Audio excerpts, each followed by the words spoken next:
In 1998, the World Wrestling Federation enlisted 16 wrestlers in a radical experiment, an unscripted, legitimate prize fighting tournament. Let them fight for real, man. Put on gloves, let them go out there. Let's legitimately see who the toughest guy is. The Brawl for All was probably the worst idea in the professional wrestling business. Wrestlers risked their bodies and their careers for a chance in the spotlight. For some, it would all come crashing down in the Brawl for All. A lot of people did get hurt. I was f***ed up. It was looking kind of sad. The guys were gassing, blowing up, and the crowd wasn't really getting with it. They got hurt, they got embarrassed, and they got their career shortened. It was a train wreck. Come on, watch it. Just watch. You'll see. By the late 90s, wrestling had become a global phenomenon. Two companies were competing for dominance in a TV ratings war, as every Monday night, millions would tune in to watch WWF or WCW. The battle was fought through an escalation of bold and provocative new ideas. Some still resonate today, others are long forgotten. On this episode, we reveal the inside story of what's been called wrestling's worst idea ever. This is Vince Russo here for the brand. We will talk about anything today but professional wrestling. Why? Because I hate wrestling, bro. I don't want to talk about wrestling. I'll talk about your mother, your grandmother, your grandfather. My name is Vince Russo. I was a head writer at WWF magazine. Around the time when I started writing the magazine, like 95, 96, the product was horrible. There were characters at the time that were so bad. T.L. Hopper, The Goon, Mantar. What is this? It looks like a half-man, half-beast. Hey! I'm like, there's no way he's getting his head in the ring. And sure enough, he cannot get in the ring. Times were changing, and the WWE kept going backwards. With the internet, the secret was out of the bag. People know this is fake. What they really want to know is what kind of really goes on behind the scenes. That's where everything was moving. There's a lot of people that try to say it doesn't matter whether people know that it's rigged. I don't like to use the word fake. It does matter. Why don't you like to use the word fake? Because there's nothing fake about it. It may be predetermined, it may even be choreographed. It can be manipulated. But there's nothing fake about guys breaking their bodies down. I'm Jim Cornette. I've been a promoter, a matchmaker, a manager, a trainer, everything in wrestling for the last 40 years. When I started working for the WWF at the time, Vince's inner circle, they were lifers. They had been in the wrestling business forever, and I felt that they were looking at the wrestling business from within. I came as a fan. Vince McMahon is somebody that is never going to be fully understood. He's a genius and a demon. Vince McMahon has no other hobbies. I doubt very seriously if he's gone to the grocery store or been to a movie in over 40 years. But Vince McMahon has always been the WWF. I got a call from Vince's assistant, and she said, Vince wants to see you up here immediately. So I literally think I am going up to his office to be fired. Then as I walk in his office, all the minions, Bruce Pritchard, Jim Ross, Pat Patterson, Jim Cornette, and Vince has got the Raw magazine in his hand, and he slams it down on the table, and he says, this is what our television show needs to be. And from that point on, I became involved in the writing of the show. Vince Russo brings an outsider's perspective to the secretive world of matchmaking, and he isn't afraid to push his own vision of what wrestling could be. At first, I was like, okay, he's a goof. He's never been involved in wrestling. He doesn't know how this stuff works. We can try to explain it to him. And within a few months, I realized he didn't want to learn. He wanted to do wrestling the way he wanted to do it, which was the Jerry Springer Show. The Jerry Springer Show was the hottest thing on TV. We literally would sit there and write Monday Night Raw with the Springer Show playing in the background. This approach would become the Attitude Era. You had angles where guys were stealing each other's wives, or, you know, one guy stole the other guy's dog and cooked it and fed it to him. Back then, man, you had fraternities on college campuses gathering every Monday night to watch Raw across the country. So number one, you don't want to insult their intelligence because they'll never watch it again. And number two, you don't want to mamby-pamby it. That's what I was all about during the Attitude Era, was what was going to make a casual television viewer watch this product if they weren't a wrestling fan. To maintain their edge, WWF needs a constant stream of original ideas, something audiences have never seen before. Look, here's the deal, man. He's got to bring something to the old man. He's looking for an idea. What's the next big thing? I don't know. How about this? Okay. I'm Jim Ross. Got in wrestling in 1974, so my career has lasted for many generations as a broadcaster, as administrator, and executive vice president. The idea came from Vince Russo, so get inside his head. Hell, I don't know. The idea from the Brawl for All was really simple, okay? I was not a big fan of JBL, John Layfield. I was from New York. John was, from Texas. I thought he had a big mouth. I thought he was full of himself. I thought he was a bully. We were backstage at a show one day, and John Layfield made the comment that if this were real, I would beat everybody's ass in the locker room. So now I'm sitting there and I'm saying, you braggadocious bully bastard, I know of at least 10 guys in this locker room that'll kick your ass. I went to Vince McMahon and I proposed the idea of a Brawl for All. And he goes, what do you mean? I said, Vince, we're becoming more and more and more and more real. Let them fight for real, man. Put on gloves, let them go out there, let them fight. Let's legitimately see who the toughest guy is. Vince gave the idea his blessing, and we went on with the Brawl for All. The top stars have nothing to gain risking their reputation in an unpredictable fight. The challenge is to find 16 competitors with nothing to lose. I got stabbed with the bottle, the wine bottle. It was in a bar fight, and they broke a bottle and stuck it in. When they stuck it in, they went in and up, punctured a lung collapse, shredded the diaphragm, and lacerated the liver. Everybody knows me as Bart Gunn here in the States, part of the Smoking Guns. Cowboy gimmick. We rode horses out. That was pretty cool. Hey there, I'm Bart, and I'm Billy. For whatever reason, everybody that comes in as a tag team, eventually they get split up. When Billy and I were split up, my career kind of, I don't want to say fizzled. I guess it's good to say it fizzled out. I had a hard time adjusting to it, though. It was a little difficult. When I was first approached, it was Bruce. He says, hey, yeah, we're going to do this Brawl for All, kind of a tough man contest. I go, how are you going to do that? I said, nah, I said, don't want to do it. I thought it was a stupid idea. And then Kevin Kelly, he said, this here would be great for your career. He says, you're kind of stuck right there at the middle, and you go through this, and this, you'll have a great run with Austin, because that's the winner of the tournament. It's going to get a run with Steve Austin. And at the time, he was the hottest thing going. And then, of course, you work with the top guy, you get top pay.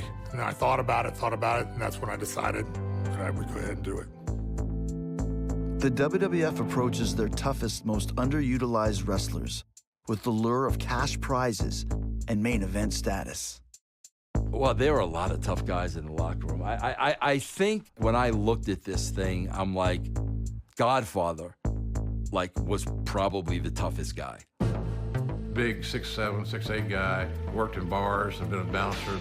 My real name is Charles Wright. I wrestled for many years in the WWF as everything from Papa Shango to Kama. Joined the Nation of Domination with The Rock and that whole group. And then became my favorite person ever, the Godfather. Selling white girls on TV, talking about getting high, and selling pussy. I'm in the Nation of Domination now.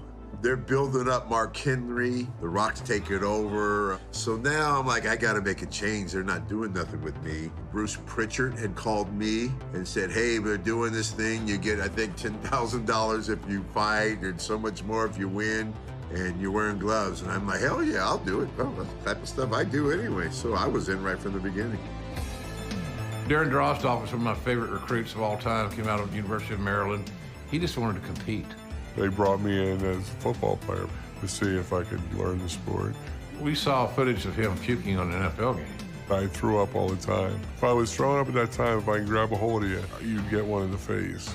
I brought him to the WWE offices to have a meeting with Vince McMahon. Vince loves that kind of humor. If you're a writer and you come up with a skit that involves puking, taking a dump, peeing, he'll probably buy it. He's gonna puke! He's gonna puke! He's gonna puke! Whatever it takes, the way I thought, we'll do it this way, I'll come in as puke, right? I got my foot in the door or whatever, and, I just went from there. Russo's idea is gaining traction, but not everyone in the WWF is convinced it'll work. I first heard about the Brawl for All, I believe, at one of the TV tapings when they were mentioning it was going to be starting in the next few weeks. And as I grasped what they were talking about, I got more and more concerned about it. You don't know it's not going to work until you try it. I didn't kill the idea in my mind's eye when I first heard it. There was no precedent for it. And you're taking guys out of their element and put them into their imaginary element of what they pretend they know, and that's bar fighting. When some of them have never been in a bar fight. Now the wrestlers are living out their fantasies. And the result is chaos.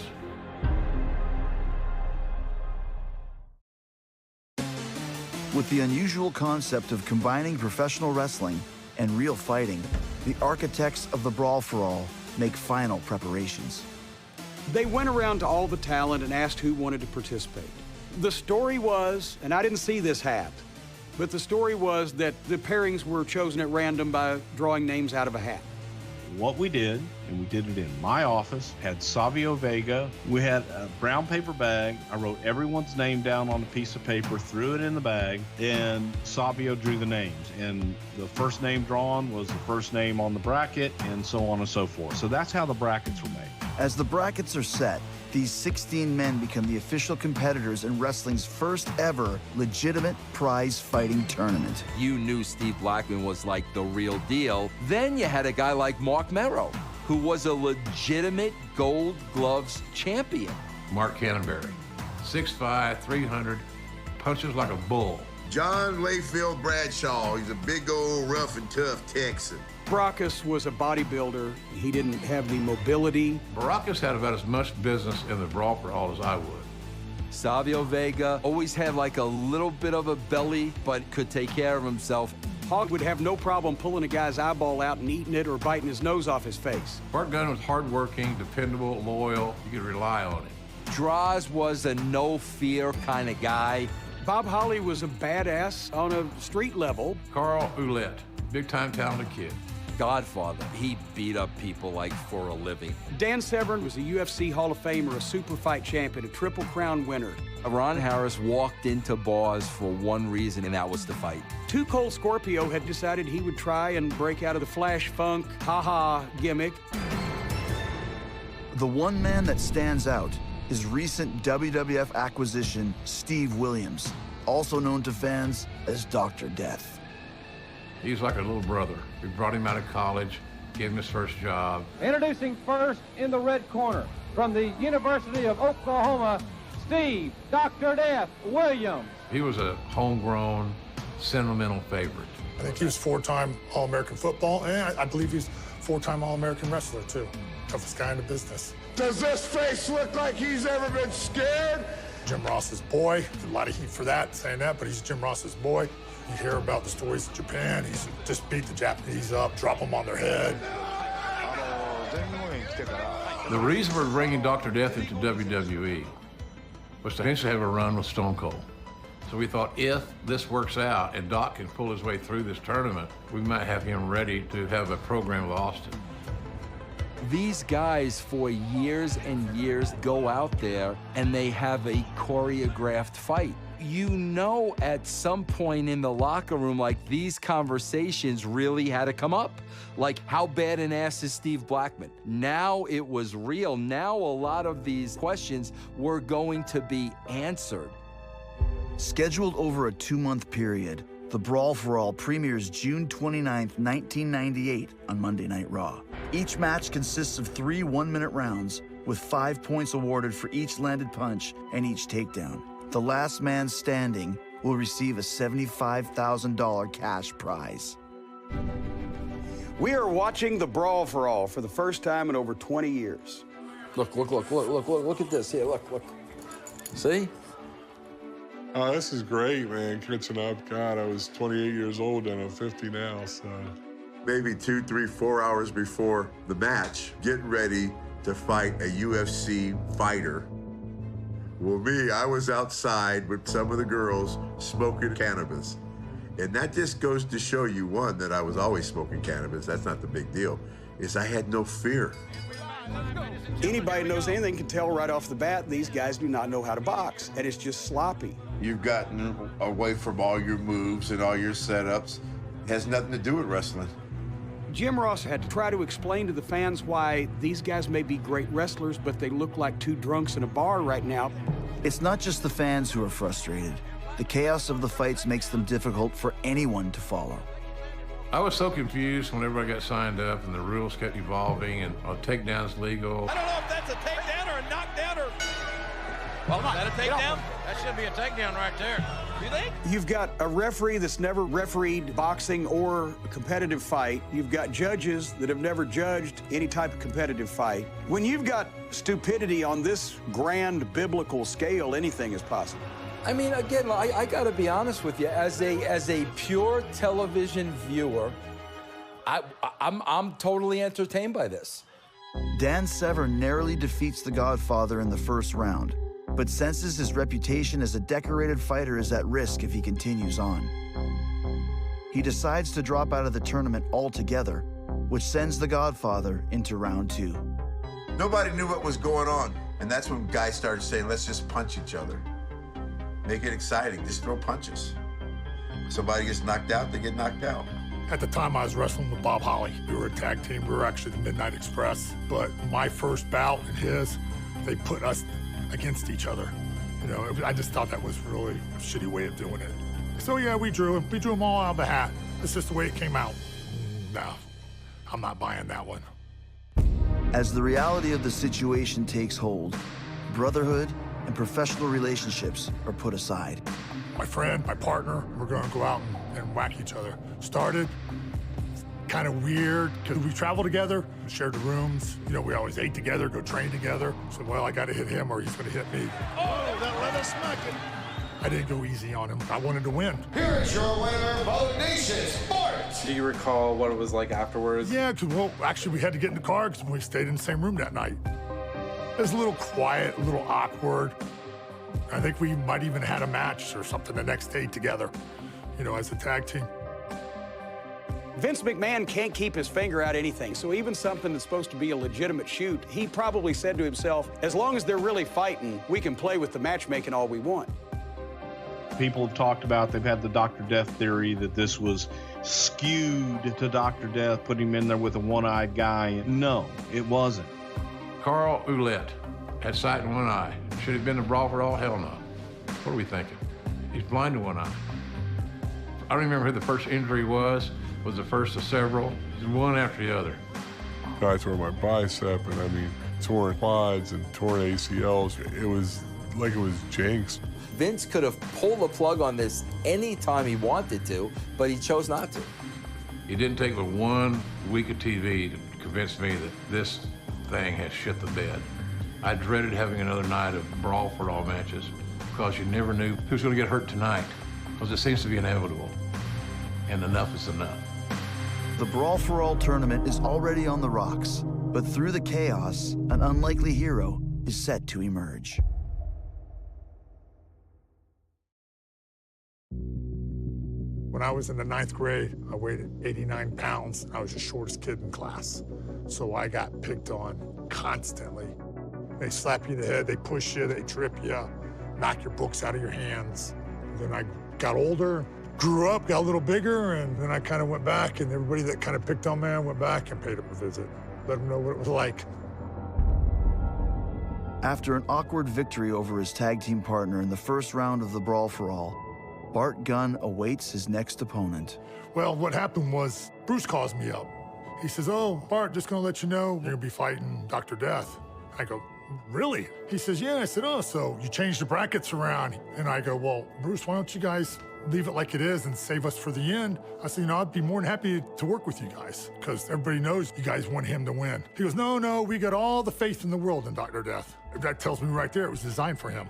Absolutely. I already knew that because anytime they actually advertised the Brawl for All, they talked about Steve. I said, okay. I said, well, let me ask you this. Am I gonna get heat with you guys when I beat him? He goes, oh, no. We got all the confidence in the world in him. Now, Bruce at that time had known Doc for a long time, just like we all had, and I think kind of giggled and said, sure, yeah, knock out Dr. Death. When they said that, it kind of made me feel like now they're already putting him with me now. Maybe they don't have any confidence in me and I'm just a nobody. Well, why wouldn't you have confidence in Dr. Death? Is that a sin? He was a four-time All-American in wrestling in Division I. They don't give that stuff away. As soon as I walked in the door, Pat Patterson, he walked right up to me. He says, oh, so you're gonna knock out Dr. Death, are you? And at that time, I was just furious. It just boiled my blood because they nagged at me all day long. They said, oh, yeah, you're gonna knock him out, you're gonna knock him out. I go get something to eat or anywhere in the hall, somebody would have something smart-ass to say. They're all back there, they got their little clans and yakking, so just kept it all bottled up all day long. When that match came on, it was standing room only at those monitors. It became very, very, very real. As both men head to the ring, Dr. Death is the overwhelming favorite. At that time, I was so furious because of what everybody in the office was saying. And I was more tunnel vision. I wasn't seeing it any other way. I was gonna go out and beat him. Stood there toe-to-toe, just thinking in my mind, okay, this is it. This is what I'm gonna have to do. Come on. The stakes are high in this matchup in the Brawl for All. He took me down. I was kind of surprised at that. But then at some point, Bart switched up his game plan and took Doc down. Uh-oh. He was like halfway out of the ropes, and he's like, damn, brother. And then I just said, sorry, what do you want me to do? It's a shoot. It's not like we're out there working. Then at some point, Doc tore his hamstring. Yeah, they could get him down. Now, that's a takedown. And now suddenly, Dr. Death Steve Williams has become a 300-pound, one-legged man in an ass-kicking contest where you need to be mobile. You know, right there at the end, as I caught him a couple times, he was staggering. And I thought, man, he's fixing to go down. And then it happened. Boom, boom, boom. The big left hand by Bart Gunn caught the Doctor. And down goes Doc. He's out, cold, and I was like, oh, shit. And my heart sunk, and I got a bad feeling in my stomach because I knew here went Dr. Death's WWF career. Dr. Death's injuries are so severe, he's forced to undergo a lengthy rehabilitation. But the damage to his reputation proves far worse. Within a year, he'd be out of the WWF entirely. There comes Russo walking down the hallway. I said, are you happy? You just cost the company $5 million in one night. And he looked at me and, what are you talking about? I said, you idiot. Dr. Death Steve Williams just got beat on live television in front of everybody. What difference does it make? Bart Gunn's gonna be a star now. I said, I want to kill you. I would like to just squeeze you until your britches are full and your eyeballs pop out. Dr. Death, I'm sure we could have done a lot with him, but it's not like he was coming in at his peak or his prime or on his way up. It's probably fair to say his best years in wrestling were behind him, but no doubt about it, that injury definitely cut his career short. Kind of quiet when I went back. Management didn't say anything to me. I had all the heat on me then, because I just knocked out JR's boy. This whole Dr. Death element in the Brawl for All has been so grossly overthought that it has embarrassed me about some of my peers and some of my friends that actually believe there's another story. There's this covert action that's going on. We'll never really know the answer. Come on, grow up. I didn't really see anybody from the office after that. So it's kind of like, you guys were picking at me and, I did what I was gonna do. Bart secures his place in the semifinals where the Godfather awaits. In the other match, Draws takes on Bradshaw. Bag of it, you cocksucker. It's Bradshaw for you, dirty bastard. Did Bradshaw know that you had built it around him? Oh, yeah, absolutely. Well, I'm sure I reminded him a couple times. Should have gotten freaking points for a takedown there. That was a takedown under any rules, screwy or not. That was a takedown. How would you call this one, JR? Who you think? Well, it's close. Very close in my book. I'm on Draws' side here. Here's your winner, Bradshaw. There it is. Boo. I cried bullshit. Now I'm gonna be bitter for the next couple days. You guys are gonna be bitter. I'm all fired. I got tears in my eyes. I'm like fired up, like shit. It ended how it ended. Had me wondering, of course. I don't know if the people upstairs, if they wanted me to fight Bart at the time, and I still think that it was, that I won the fight. But Bradshaw didn't go around bragging because he knew. I so badly wanted Bradshaw to get his ass kicked. That's all I cared about, because he was so cocky. He was so confident when he made the remark. He couldn't back out of it now, because I would be the first one to say, wait a minute, whoa. I just wanted to see him get his clock clean. I'm being honest. With only one fight left before the final, it's up to Bart Gunn or the Godfather to keep Bradshaw from having the last word.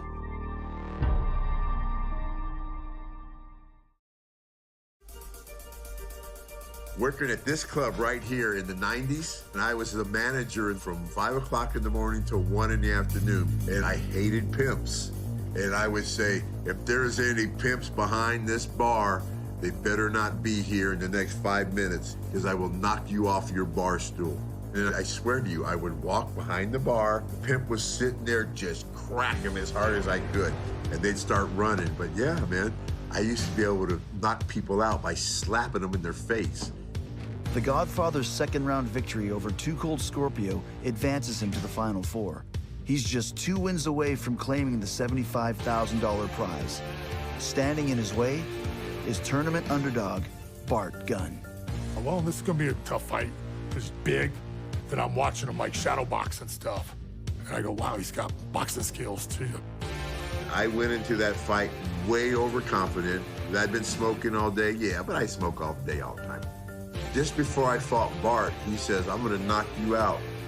And I'm like, yeah, okay, good luck. Do you remember anything of what you were thinking before going into that match? Hit him. Don't let him take me down. Stone cold face, okay? Psyching myself up and come out throwing leathers. And here we go. This is gonna be a slugfest, JR. We were punching. I think he kind of caught me once pretty good. I was like, wow, that kind of stung a little bit. And somewhere in there, he hit me with something that knocked me to the ground.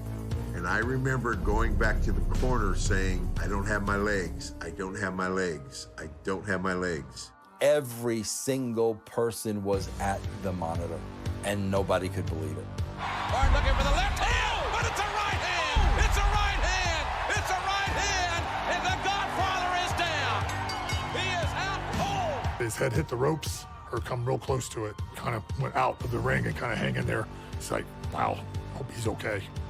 I mean, the reputation of the Godfather and, Bart being under the radar, I mean, unbelievable. My wife was really upset because she was counting on that money. She was not happy about it. She blamed it on me smoking. And I'm like, yeah, I didn't give Bart the amount of respect that I should have. This is a few days after that fight.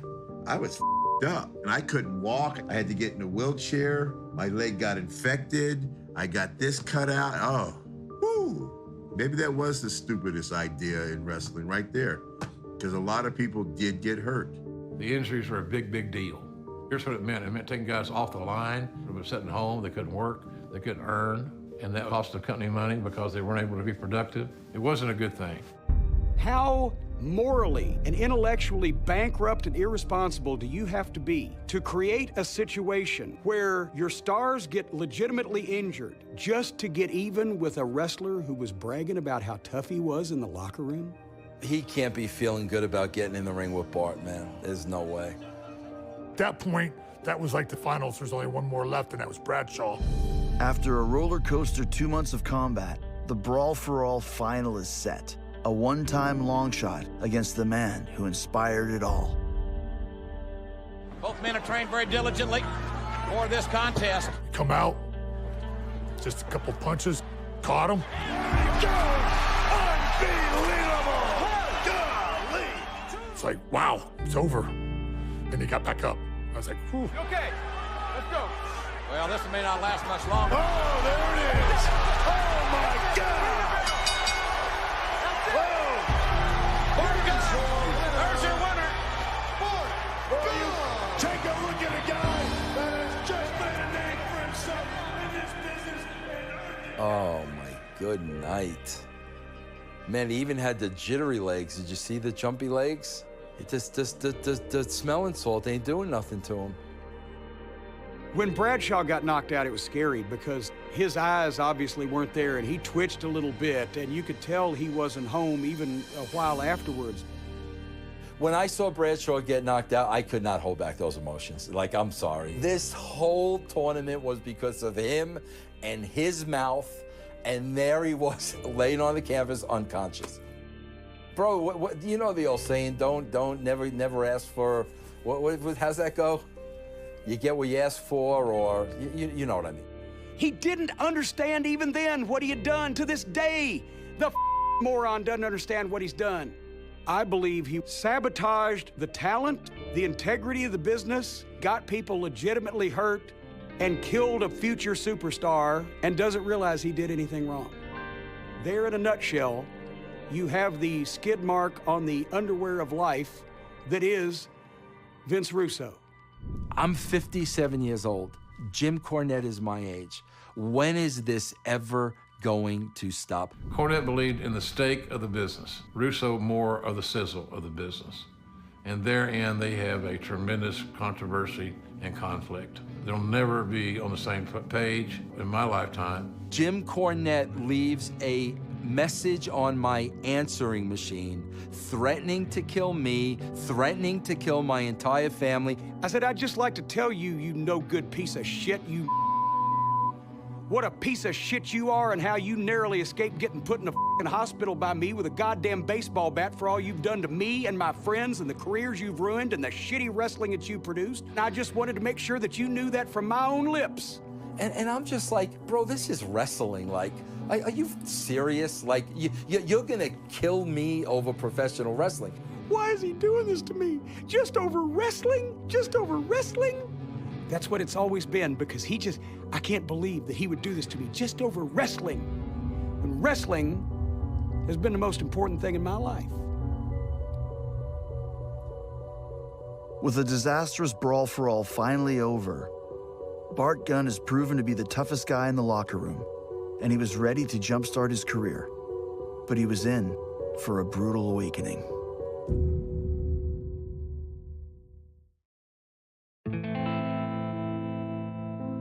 Well, these here are the gloves that they gave me for winning the Brawl for All. It is my privilege and honor to present you with these golden boxing gloves. What was your reaction to winning this whole thing? It was great. I said, man, I was finally going to get a great push. Jim Ross comes up and talks to me. He says, hey, to be honest, we didn't think anybody could take Steve off his feet. He goes, I guess we should have did our homework on you a little better. And I said, well, probably so. And, you know, I tried to work with you guys. And he's like, well, I just want you to know there's no hard feelings. And I think as soon as he said that, I thought, wow, I do got some heat. After his victory in the Brawl for All, Bart Gunn is awaiting his big career push. The WWF are now faced with the problem of what to do with a wrestler they didn't expect to win.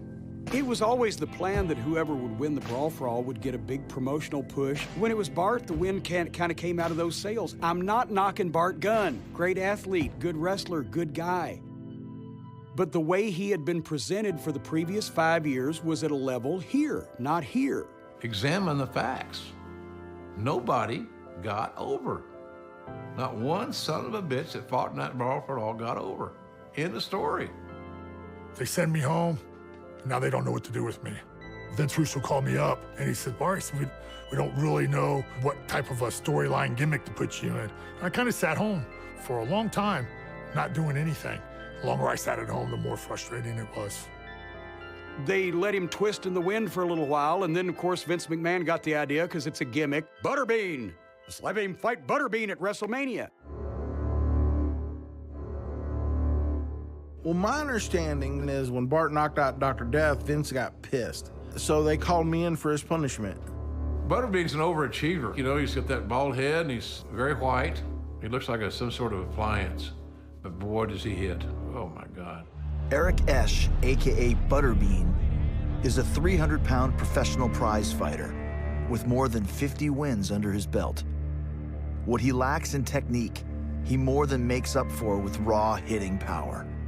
So at some point it was suggested Butterbean and Bart have a boxing match because Butterbean was a great personality, great for wrestling. I think it was presented to me, and it's like, I don't, sure, I guess, because I was sitting at home. I was tired of sitting at home, and they said, hey, we're going to send you to a boxing school, and they start teaching me how to box. The crossover match serves as both the promotional push Bart has been waiting for and a chance for the WWF to cash in on Butterbean's mainstream popularity. The man that will face Butterbean, Bart Gunn. Well, JR, I'm not training just to beat him. I'm training to knock him out. Me, Butterbean, and Gilbert. We were chilling. I think me and Gil were smoking. Butterbean wasn't smoking, and we were talking about it. Butterbean, he told me, he said this, I've already told Vince. He goes, you guys are tough guys, I give you that, okay? But you're not professional fighters. I will beat that kid in seconds. It's two different sports. He has no chance against me. Vince kind of smiled at me when I went to the ring. He knew that it was over for Bart. He knew that I was gonna knock him out, and he wanted me to knock him out. Walking into WrestleMania was kind of like no experience I've ever had up to that point. This place was huge. On March 28th, 1999, the WWF resurrects the Brawl for All concept on their largest stage, WrestleMania 15. A talented amateur can't stand up next to a professional in any field. So there was no reason to believe that even though Bart was a great-looking athlete and Butterbean was a big, fat, round baked potato with arms and legs, Butterbean was a trained and experienced professional boxer. I didn't feel the same as I felt with the other fights because I'm different now. I'm a boxer now, and I got this other persona. Here we go, round one, Brawl for All. Butterbean and Bart Gunn. I remember being in the crowd. Something was off. This wasn't the guy that I saw knock out the Godfather and the guy that I saw knock out Bradshaw. This wasn't one of those fights. Now I'm out there as a green boxer, trying to, okay, hold my hands like this, hold my feet like this. When Bart tried to box, I said, this is it. I got him now, so I just went in, charged him, just give him a couple good shots, put him to the mat. And then when I went to the corner, I'm like, man, I hope he don't get up because it's going to be bad if he does because he's wobbling. When Vinny let the fight go on, I'm going, oh, Vinny, you don't need to do that. He's out of it. So I just give him one last good right hand. His head actually turned around backwards. Yeah, when I got home, my kids come home from school and they were a little upset. They go, Dad, my friends told me you killed a guy on TV. You killed Bart Gunn. I said, he's not dead. He just looked like it. I'll be honest, if he would have had a 50-50 chance if he would have went out and brawled like he did with the other guys.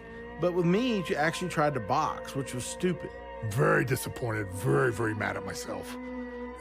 Just wasn't happy at all. After WrestleMania, I knew I was done. There wasn't a future left there for me at all. It's the end. That was the end there for me in the States.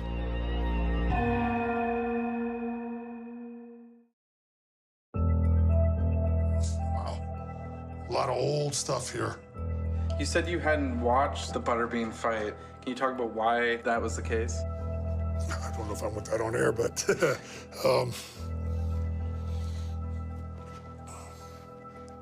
I just never watched it. I was mad at myself that I made some mistakes, but it always stuck in the back of my mind.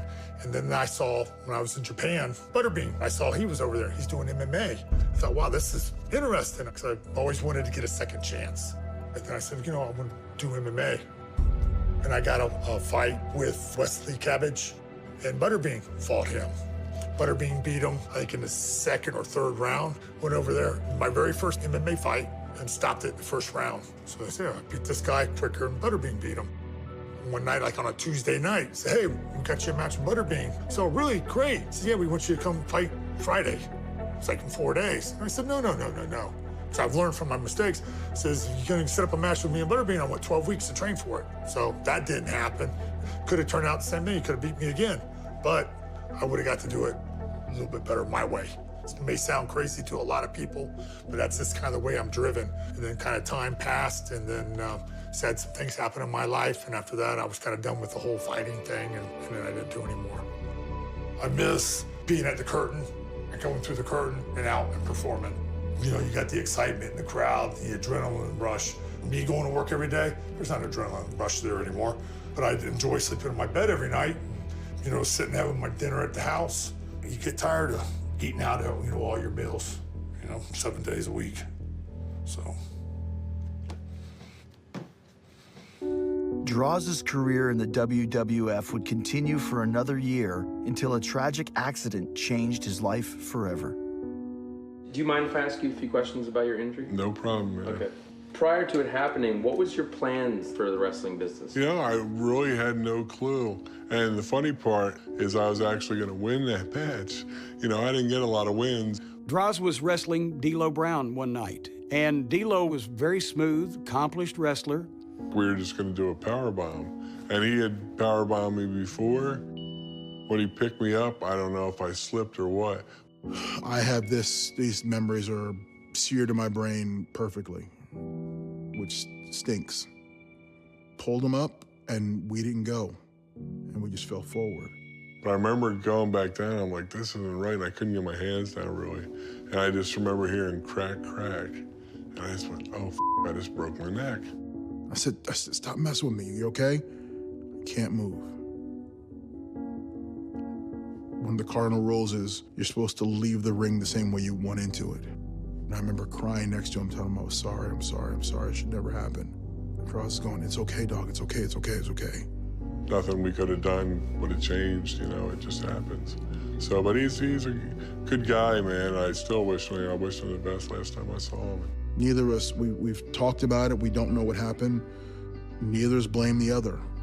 Just one of those unfortunate accidents that happen. Bottom line is I'm here, and still alive, and still kicking. Well, not kicking really, but can't kick, but I still get to go out and I hunt. You know, I do all the things that I could do. It's just, you know, you learn to do things differently. Droz still paralyzed this day. It's been more than 20 years. Things happen, you know, in this business, and it's not ballet. And that's why it especially angers me when people diminish it. One move, he's been in a wheelchair for the rest of his life. So don't tell me that wrestling is a bunch of bullshit. Just some of the ways that people that have gotten into it treat it is bullshit. I feel bad. How come? Because I don't want to see anybody get hit like that, man. Oh my God. Especially now with just all the stuff we know about head trauma and everything, man. Oh, man. Ugh. Oof. I really should have been thinking, man, these guys are out of their element with what we know about concussions today. Just knowing all that today, which we didn't know back then, no way would I ever propose it again. I think the Brawl should be remembered for what it was, a cluster. It sucked. There's no reason to embrace it. It was simply a bad idea that featured a lot of guys looking to get a rub in a new event. That's what it was developed to do. Create some new stars, new rubs, new opportunities, and just didn't do it. The Brawl for All remains the only prize-fighting tournament to be put on by the WWE. What could have been a career-defining moment for its champion instead became a stark reminder of how wrestling's winners are always chosen in the boardroom. Bruce has said that the Brawl for All is the, quote, absolute worst idea in the history of the business. I agree with that, but they're the ones that put it on. So, explain that one. I think they should learn from their mistakes and probably should never do it again. Should just kind of let it disappear.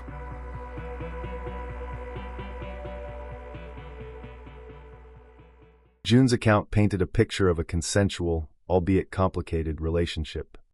Investigators went and found June, and they spoke to her about the relationship. She said that they'd been seeing each other for a while, and that she wanted Alan to leave Connie, but that she would never harm him whatsoever. June's statements, delivered with a directness that resonated as credible, explicitly denied any malicious intent or involvement in Alan's death.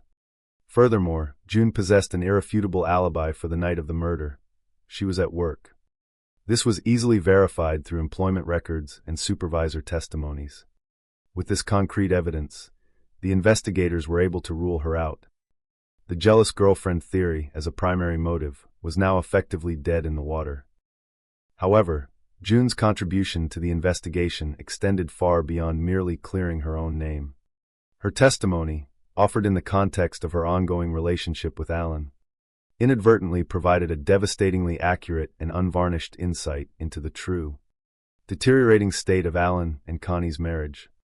According to June, if anyone had a reason to kill Alan, it was Connie. This was a bold and unsettling accusation, but June backed it with critical background information. June provided a lot of background information as far as what was going on between Connie and Alan. That he and Connie were really on the outs, and they were about ready to break up and divorce. This contradicted the earlier assurances from Alan's family that the couple had seemingly reconciled. Their differences. The marital problems were far from resolved. They were, in fact, at a boiling point. Even more significantly, June revealed a crucial piece of information that would later be understood as the direct catalyst for Connie's desperate actions. Things had gotten so bad that Alan had basically given her an ultimatum: "You're out in a week." This was a ticking time bomb for Connie, representing not just the end of her marriage, but the abrupt cessation of her entire means of financial support and stability. For the criminal psychology analyst, this detail immediately solidified the why behind any potential involvement of Connie. Connie had to be in a panic at this point. Her vulnerability and extreme dependence were starkly outlined. Connie had 2 children from a previous relationship. Her own employment was meager. She was working a small job in which she was not making a lot of money, so she was completely dependent upon Alan Pfeiffer. She couldn't make it on her own. The looming threat of homelessness, destitution, and single parenthood with absolutely no financial safety net would provide a powerfully compelling, albeit monstrous, motive. As investigators delved deeper into Connie's financial background, searching for any potential red flags, they initially noted that she didn't really have a criminal history, reinforcing her public image as an unremarkable citizen. However, a significant discovery soon illuminated the dark underbelly of her intentions. They did learn that she and Alan had taken out a couple of life insurance policies worth $120,000 on Alan's life about a month before the murder. This detail in isolation might have seemed coincidental, but when juxtaposed with the immediate threat of divorce and financial ruin, its significance became monumental. 1991, $120,000 was a lot of money. It was a sum capable of profoundly altering one's life circumstances, particularly for someone on the brink of destitution. By itself, the mere existence of a life insurance policy, even a large one, isn't proof of foul play. However, detectives found the terms of the contract interesting. And then came the profound, undeniable aha moment that crystallized their suspicions into a powerful theory of motive. It was learned that, they had to be married for her to collect insurance. The implications were staggering. That's an aha moment. It really is. If she divorced Alan, she wouldn't have anything. The cold, hard logic now resonated with brutal clarity. Alan Pfeiffer, the man she had vowed to love and cherish, was undeniably worth more dead than alive to Connie Pfeiffer. His untimely demise, under the terms of this specific policy and given her dire financial straits, would represent her ultimate salvation, transforming her from an almost destitute single mother into a woman of sudden, albeit ill-gotten, means. To the homicide investigators, this combination of crushing financial desperation, an imminent divorce, and a substantial, contingent life insurance policy constituted a compelling motive. They had, through their painstaking inquiries, identified a powerful psychological impetus for murder. However, despite this compelling motive, they were still bound by the rigid requirements of the law. They can't prove Connie had anything to do with Alan's murder. The intuitive certainty, the psychological analysis, all pointed to her. But the hard evidence was absent. They had reasons to believe that she may have been involved, but they just didn't have any real evidence at that time. Her alibi remained impenetrable, meticulously constructed and consistently maintained. We can't break her alibi. She's got 3 friends that are all saying basically the same story. Her mother's given the same story, and she's sticking to exactly what she's saying. The coordinated testimony of her alibi witnesses, combined with her calm demeanor and lack of criminal history, created an almost perfect shield, protecting her from immediate prosecution. Despite the growing, gnawing suspicions surrounding Connie, the police were legally and ethically obligated to pursue all other potential leads. They had to consider the possibility that neither Alan's wife nor his girlfriend are responsible for his death. The investigation therefore broadened its scope once more, leading to the next several months searching for other suspects. This was a period of immense, often soul-crushing, investigative grunt work. We spend hundreds of hours trying to get leads, looking at things evidence-wise to see maybe there's a connection, to try to come up with something to locate who could have possibly done this. The meticulous interviews continued, stretching the investigative net far and wide. We had talked to all the neighbors, we had talked to all the family members, we had talked to coworkers, we had talked to her alibi. We had talked to anybody in the periphery that we could find. But with each interview, each cross-referenced detail, the disheartening conclusion remained consistent. There was just nothing solid enough for us to go forward on. As the months turned into years, the immediate urgency of the case slowly gave way to the quiet, determined persistence required of a cold case. Yet, the investigators, imbued with an unyielding commitment to justice, refused to let Alan Pfeiffer's murder fade into obscurity. They fight to keep the investigation alive, driven by the moral imperative to ensure no perpetrator walks free. In the interim, as the official investigation ostensibly stalled, Connie Pfeiffer had moved on. Not just emotionally, but physically and financially. She had, with chilling detachment, taken her proceeds from her life insurance policy, a life-changing sum. With this newfound wealth, she moved to Ocala several hours away and bought a large piece of property and was living there, ostensibly enjoying a tranquil existence far removed from the violent past she had so skillfully left behind. But for the detectives who had invested so much of themselves in Alan's case, time did not erase memory. We never forgot about the case. It was always on our minds. We wanted to bring justice. The victim's family, too, served as a constant reminder, their grief an ever-present catalyst. We would have family members call in asking us if anything else has happened.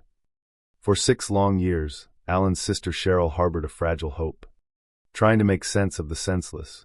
And the 6 years that was going on, what I thought is it was a robbery. Maybe they'll catch him, maybe they will. This poignant wish underscored the profound human need for accountability and resolution. Then, dramatically, in 1997, 6 years after Alan was gunned down in his home, the long, quiet persistence of the investigators finally paid off. A single witness, unable to carry the immense burden of her secret any longer, courageously comes forward and blows the case wide open. The wall of silence, meticulously erected and staunchly maintained, finally crumbled. She was the one who was going to finally tell the truth. The full, horrifying details of a diabolical murder plot were about to be revealed, exposing a level of cold calculation that would shock even hardened professionals. The only word that comes to my mind is cold. The alleged mastermind was, as their psychological profiles had always suggested, a woman driven by greed and desperation. The raw, unvarnished truth of her motivation, delivered with a chilling clarity, encapsulated her ruthless calculus. She could not take the idea of being broke again, so she decided to take it off. Her husband's life was merely a means to an end, a problem to be eradicated to secure her own financial future. The long-awaited reckoning was finally at hand. 6 long and agonizing years had passed since the calculated murder of Alan Pfeiffer. 6 years of unyielding dedication by investigators. 6 years of unanswered prayers and unresolved grief for Alan's family. And 6 years of simmering guilt for those who had held the terrible truth in their hearts. Then, in an extraordinary moment of breakthrough, one of the 3 friends who had initially provided Connie Pfeiffer with her seemingly impenetrable alibi finally broke her silence. The first real break in the case was when Sarah Thomas confessed to her involvement and the truth of what had happened. Sarah's conscience, a powerful internal arbiter of right and wrong, could no longer bear the immense psychological burden. Sarah's conscience got to her. She came forward because she wanted to get that weight off of her shoulders. It was a courageous, albeit belated, act that irrevocably altered the course of justice. The initial exchange between Sarah and the seasoned investigators, captured in the quiet intensity of an interrogation room, perfectly encapsulated her profound fear and the immense personal risk she felt she was taking. Appreciate you coming to us, Sarah. Can I ask you a call? Am I going to get in trouble for anything I say? This desperate query highlighted her vulnerability, her understanding of the precarious legal tightrope she was walking. The detectives, however, knew that honesty, though delayed, was the only path forward. Sarah's confession meticulously peeled back the layers of deception surrounding the Pfeiffer marriage, confirming what June had hinted at years prior. The rumors of an impending divorce between Alan and Connie were, chillingly, true. But the infidelity was not solely Alan's. We were able to determine that Alan Pfeiffer wasn't the only one having an affair. That Connie also had affairs. This revealed a relationship far more fractured and dishonest than initially perceived. She said that he and Connie were really on the outs, and they were about ready to break up and divorce. This imminent dissolution of their marriage was the critical stressor, the existential threat that drove Connie to the most desperate of measures. Sarah painted a vivid, heartbreaking portrait of Connie's desperate financial situation, reinforcing the motive detectives had long suspected. We knew she was making $175 a week, a pittance barely enough to subsist. She didn't even own the car that she drove. Her dependency was total and absolute. The stark, undeniable truth was that she was going to be left with nothing once she didn't have Alan. Based on Sarah's unflinching statement, it became horrifyingly clear that the reality of being out on the street with her 2 children pushed Connie to desperation. It was a profound, existential terror that would eventually curdle into murderous intent. Sarah Thomas, with meticulous, agonizing detail, then began to narrate the horrifying culmination of Connie's desperation. Sarah Thomas then begins to tell how Connie could not take the idea of being broke again, so she decided to take it all. The sheer audacity of this decision, the callous disregard for a human life, spoke volumes about Connie Pfeiffer's moral vacuum. To her, Alan was not a partner, a husband, a person with dreams and feelings. To her, he was worth more dead than alive. This chilling psychological insight underscored the depravity of the crime, a murder motivated by pure financial expediency, a cold calculation devoid of any human empathy. Connie, however, understood the inherent risks of committing murder alone, particularly if she intended to successfully collect on the life insurance policies. She knew it would be tricky to get rid of Alan and collect the insurance by herself. Her cunning lay in her ability to identify and exploit the vulnerabilities of others. Consequently, she enlisted the aid of her friends, drawing them into her diabolical plot with promises of shared financial salvation. Sarah, Paul Evans, her then boyfriend, and Donna Waddell, already living precariously, became her unwitting pawns. Sarah revealed the dire circumstances of the trio she was living with. Sarah and Paul Evans were boyfriend and girlfriend. At the time they, along with Donna Waddell, were living with Paul and Donna at the time. Their introduction to Connie had been relatively recent, having met Connie about 3 months before the homicide and became friends with her. Like Connie, they too struggled with financial precarity. Sarah Thomas, she dropped out of school. She wasn't working, so there she was living with Paul and Donna, and they were barely making it. They were barely able to pay the rent at their house. Connie, the older and more experienced manipulator, preyed upon this desperation, offering a seemingly miraculous escape from their financial woes. Sarah recounted Connie's insidious offer, a devil's bargain draped in the allure of money. If he helped her out, and if I didn't say anything about it, then she would be more than willing to compensate us with stuff and money that she got back. The promise was clear. Complicity in murder would yield a share of Alan's worldly possessions and, most importantly, the life insurance payout. Once Alan was out of the way, she would have the trailer, she'd have the cars, and she'd have $120,000 in life insurance. This was not just a proposition, it was a comprehensive scheme, designed to transfer Alan's entire estate into Connie's control, with her friends acting as enablers and silent partners in crime. The core of the plan was brutally simple. The plan was for Paul to shoot Alan. There was, however, a critical logistical problem. The problem was nobody had a gun. But this was a mere hurdle for a mind as calculating as Connie's. Donna Waddell, recalling a detail from her own family life, offered a solution. Donna remembered that her father had a gun that he kept hidden under his mattress. On the very day of the murder, in a shocking act of betrayal against her own family, Donna and Paul went to her parents' house. Paul broke in, stole the gun, and then left. The instrument of murder was now secured, its acquisition a testament to the chilling resolve of the conspirators. Sarah then laid bare the meticulously orchestrated alibi designed to protect Connie and provide cover for Paul. While Paul was executing the murder, the others were to create an undeniable public presence. We went to the fair so we would be seen. The strategy was brilliant in its simplicity. And of course, you could say Paul was with us, but at the same time, Paul was back at the trailer. The critical deception was built into the very fabric of their alibi. The coordination was precise. Donna and Sarah drove Paul back to the trailer, while Connie stayed at the county fair to continue to establish that alibi. Each conspirator played their role perfectly, creating a seemingly impenetrable shield of innocence around Connie.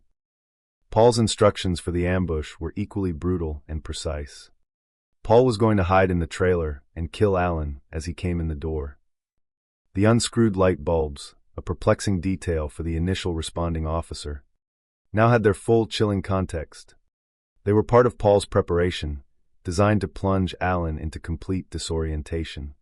Furthermore, to muffle the sounds of gunfire from reaching vigilant neighbors, Paul received another chilling instruction.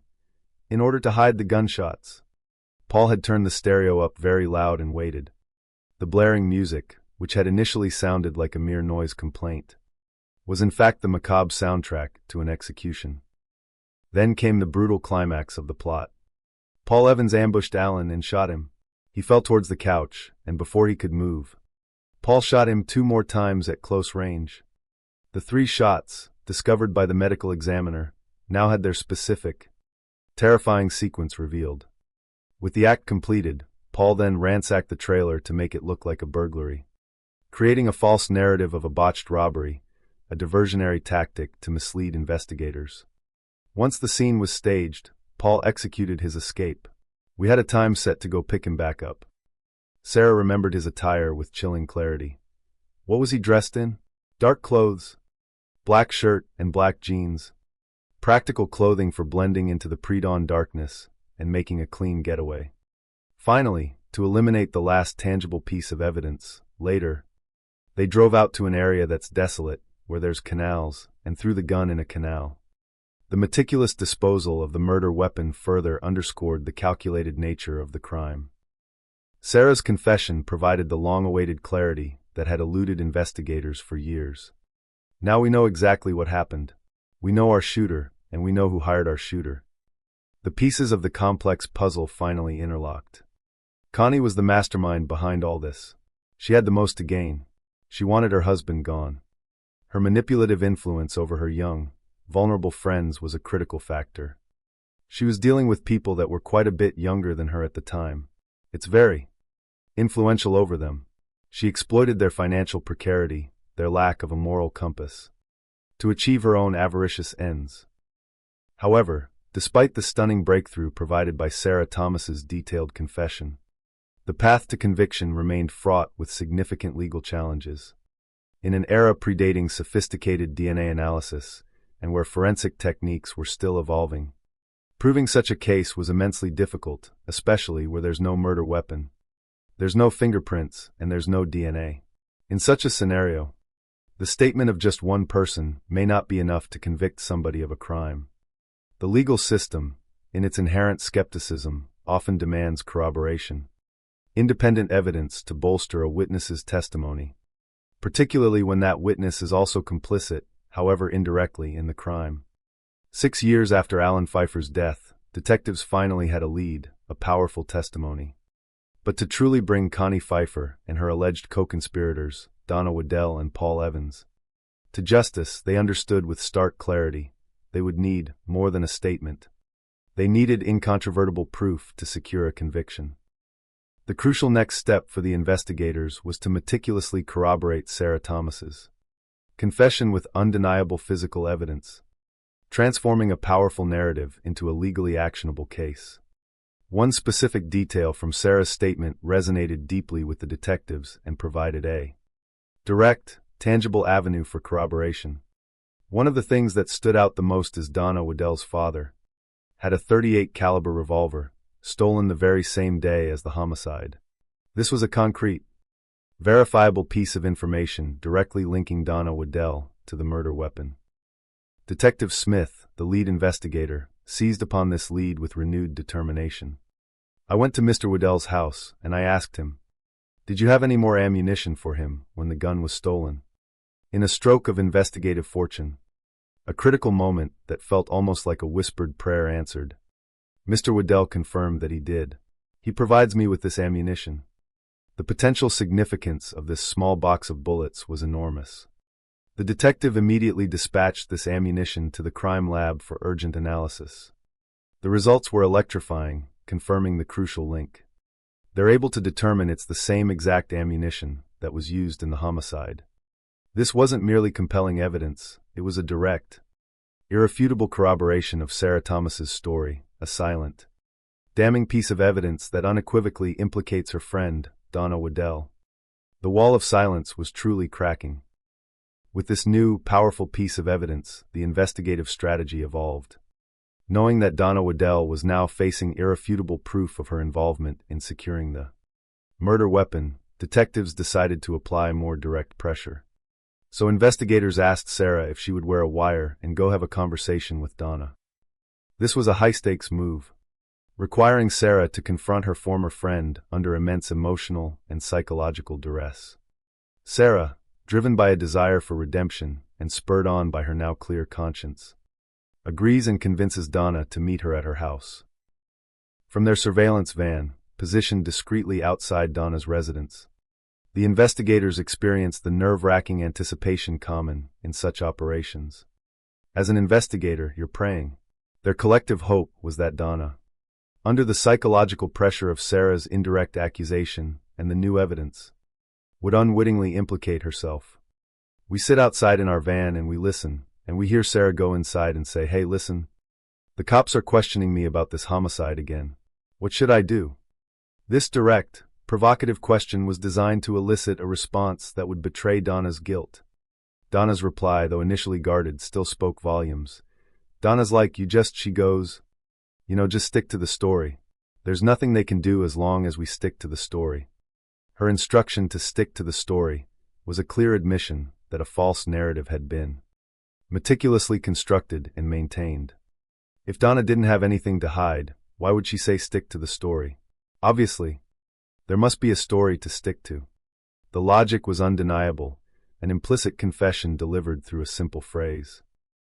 Donna's initial caution, however, soon crumbled under the weight of her long-held secret. Just as the investigators began to fear that she might remain silent, refusing to take the bait, she made a crucial, emotionally revealing mistake. The suppressed guilt, years of living with the truth, erupted in a torrent of regret. She goes, "I think about it all the time. We were so young and foolish for doing this. But we helped." The admission was clear, stark, and captured on tape. Donna says that several times on the tape. She said, "I wish we had never done it." These words, spoken in her own voice, sealed her fate, providing an unassailable recorded confession of complicity. So at this point, we arrest Donna. Donna was promptly brought to the Vero Beach Police Department, where her attorney quickly arrived. When they listened to the conversation between her and Sarah, the incontrovertible evidence of Donna's guilt left no room for denial. Her attorney realized the jig's up. Faced with her own words, irrefutably caught on tape, Donna admits to her role in Alan's murder, the specific details aligning with Sarah's confession. Crucially, like Sarah, she insists Connie was the one pulling the strings. The power of two people who years after the fact are telling the same story was immense, providing a consistent, detailed narrative of a premeditated murder and its primary orchestrator. Armed with two compelling confessions from two of Connie's co-conspirators, the detectives' focus shifted to the third and most dangerous individual, Paul Evans, the actual triggerman.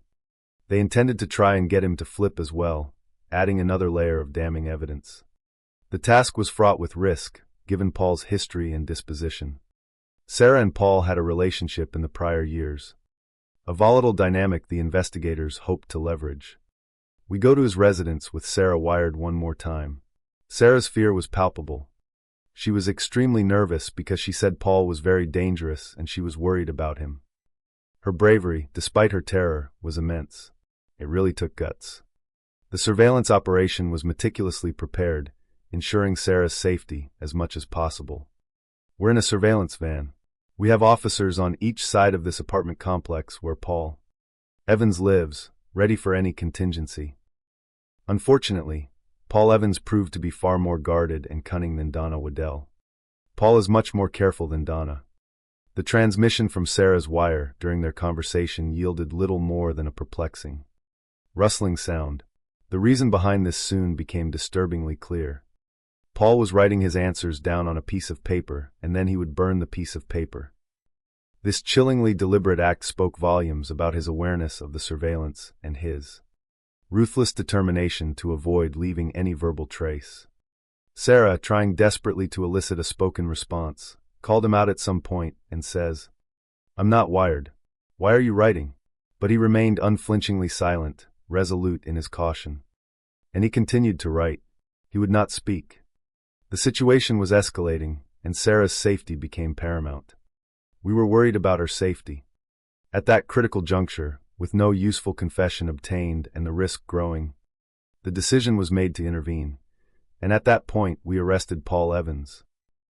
Police swiftly stormed the apartment and arrest Paul and charge him with first-degree murder. He was immediately brought in for questioning, his capture completing the trio of co-conspirators.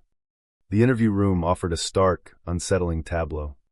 Myself and Detective Cook were in the interview. Paul Evans was dressed in all black, and he had his knees up to his chest in a curled-type position sitting up. This defensive posture, almost fetal in its vulnerability, contrasted sharply with his demeanor. His demeanor was a little defiant, but also you could tell that he appeared to be like, "They finally got me." He recognized the inevitable. He initially acknowledged that something did occur, but then he lawyered up, immediately exercising his right to silence, effectively ending the interrogation. Despite his silence, the silent acknowledgement in his eyes was profoundly telling.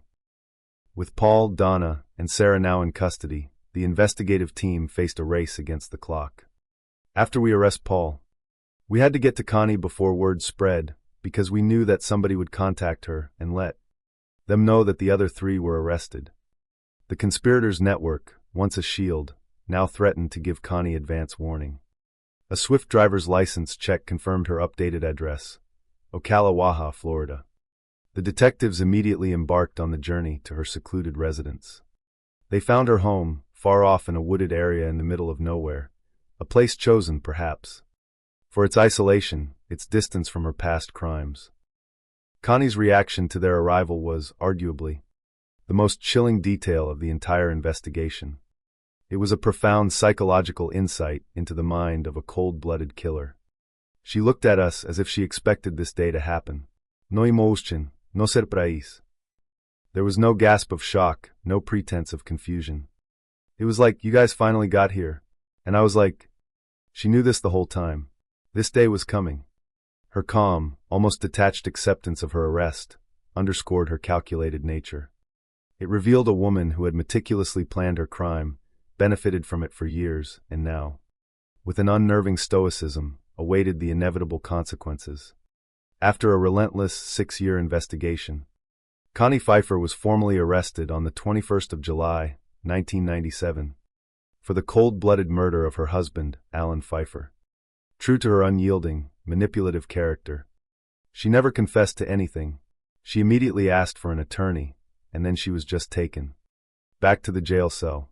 Her silence, far from being innocent, spoke volumes of her guilt. For Alan's family, the sudden wave of arrests, and the horrifying truth of Connie's central role, was an emotional cataclysm. When I found out Connie was arrested, and found out that they had planned this, it was like jaw-dropping because it just never, ever entered my mind.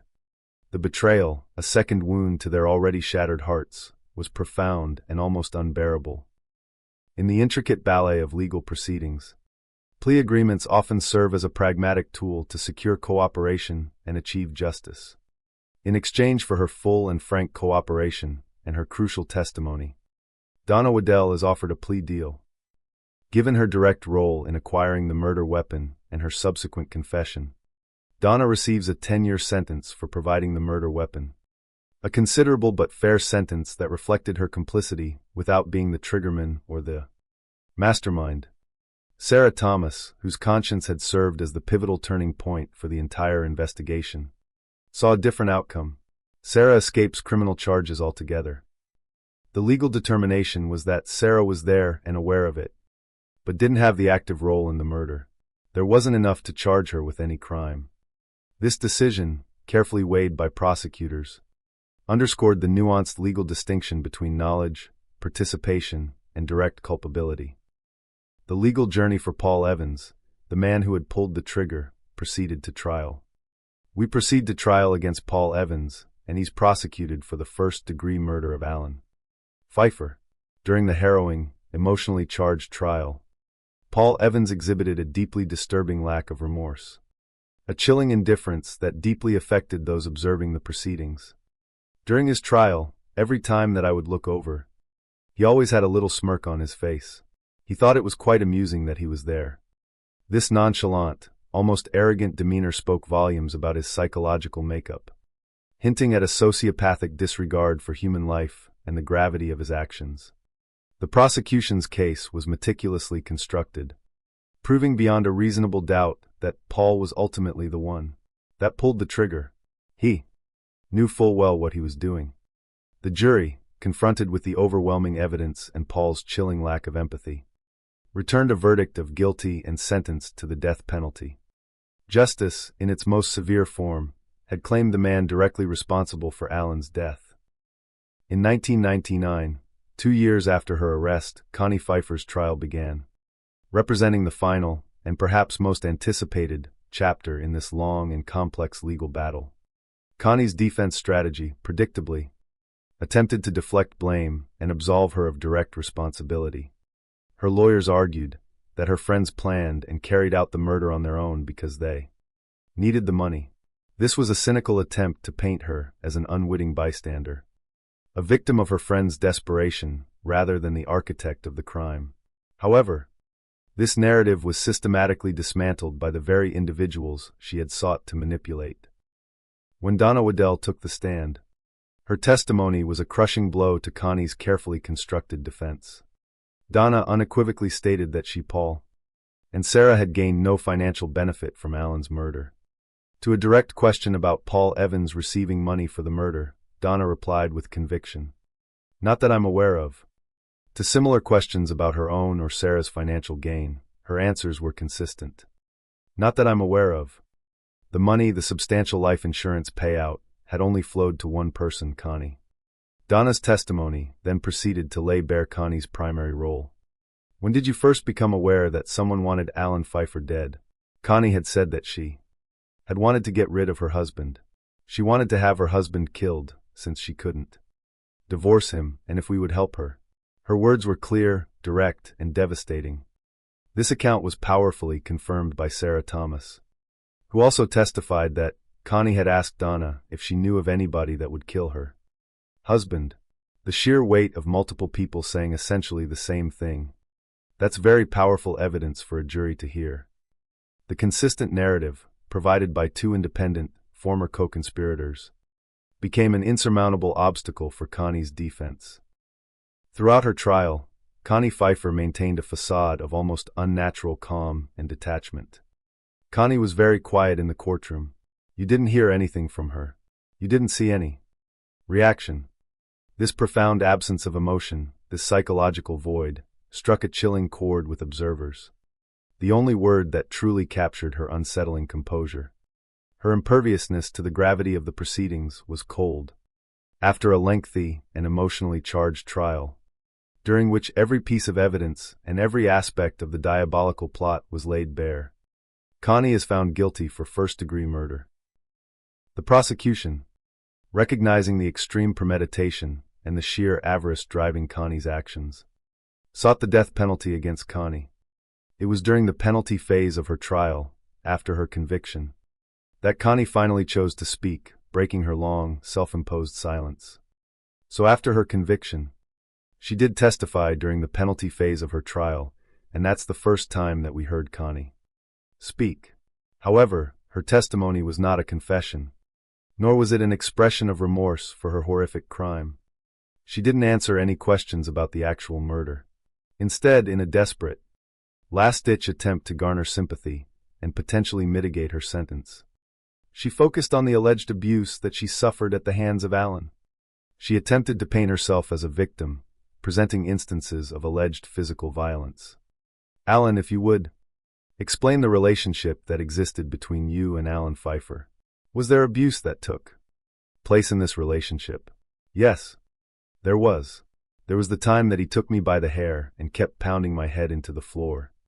Her narrative was almost exclusively about how Alan had been a very abusive spouse to her, an emotional plea designed to soften the jury's perception of her actions.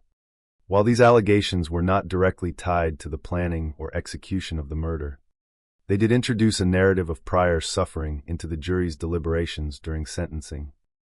Ultimately, after considering all factors, including Connie's testimony regarding alleged abuse, in Connie's case, the jury recommended life in prison rather than the death penalty. Consequently, Connie receives life in prison without the possibility of parole. The cold-blooded mastermind, the orchestrator of Alan's brutal murder, would spend the rest of her natural life incarcerated, a powerful testament to the triumph of justice over evil. Yet, despite the finality of the verdicts and the incarceration of Alan's killers, the unthinkable pain she caused continues to be felt by Alan's family. The passage of time could never erase the profound and enduring grief. Cheryl, Alan's sister, articulated the family's unwavering conviction. She needs to spend the rest of her life behind bars. She took a life for no other reason than money, and there's nothing she can do to make that right. The injustice of it all, the senseless loss, resonated deeply. Alan really did love his family. 30 years robbed. 30 years of our life to spend with him. It's hard to think about that part of it. The profound sense of loss, the stolen future, was a wound that time could never fully heal. Cheryl, even years later, kept her brother's memory alive. I actually have a picture of him up on my wall in my living room, and I look at it every day. He's never far from my thoughts. He's a piece of me. This poignant declaration of enduring love and memory stands as the ultimate tribute to Alan Pfeiffer. A life tragically cut short, but a spirit that lives on in the hearts of those who cherished him. His story, a testament to the darkest corners of human greed and the unwavering pursuit of justice, serves as a powerful reminder that even the most meticulously planned deceptions will eventually crumble, revealing the truth beneath and ultimately affirming the enduring humanistic meaning found in the relentless pursuit of good over evil. Vero Beach, Florida, on the 24th of March, 1991, was a place known more for the gentle, rhythmic whisper of its Atlantic waves than for the jarring discord of violent crime. Its reputation was built upon a foundation of quiet, family-oriented tranquility, a peaceful enclave where the rhythm of life moved at a predictably gentle pace. Yet, in the silent, suffocating darkness that precedes the dawn, while the vast majority of its residents lay ensconced in peaceful slumber, a brutal and premeditated act of violence was unfolding, poised to irrevocably shatter that serene facade.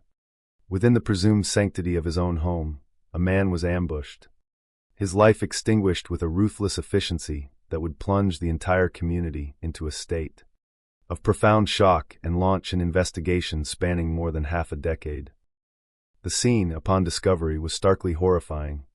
The victim lay motionless, face down, directly in front of a blaring stereo, its insistent music an eerie, unsettling soundtrack to his demise. The nature of his wounds spoke volumes of the perpetrator's lethal intent and cold resolve. He had been shot 3 times, a calculated overkill, with one shot directed into his back, an act of ultimate surprise and vulnerability, followed by 2 additional shots to the head, ensuring his immediate and irreversible death. The precision and number of these wounds indicated not a panic struggle, but a deliberate, almost ritualistic execution. What truly amplified the chilling nature of this crime, immediately suggesting a layer of calculated premeditation far beyond the impulsive acts of common criminals, was an environmental manipulation found within the residence. Every single light bulb in the house had been methodically, painstakingly unscrewed. This simple yet profoundly sinister act guaranteed that the victim, entering his own home, would be immediately plunged into an oppressive, disorienting darkness. Rendered utterly vulnerable and helpless, he was quite literally blinded, ambushed, and killed right there in his own living room. His final, terrifying moments shrouded in an inky blackness orchestrated by his merciless assailant. It was a detail that would haunt the investigators, speaking volumes about the killer's cold and calculating mind. Faced with a crime scene that bristled with puzzling contradictions and unsettling implications, detectives found themselves at a critical juncture.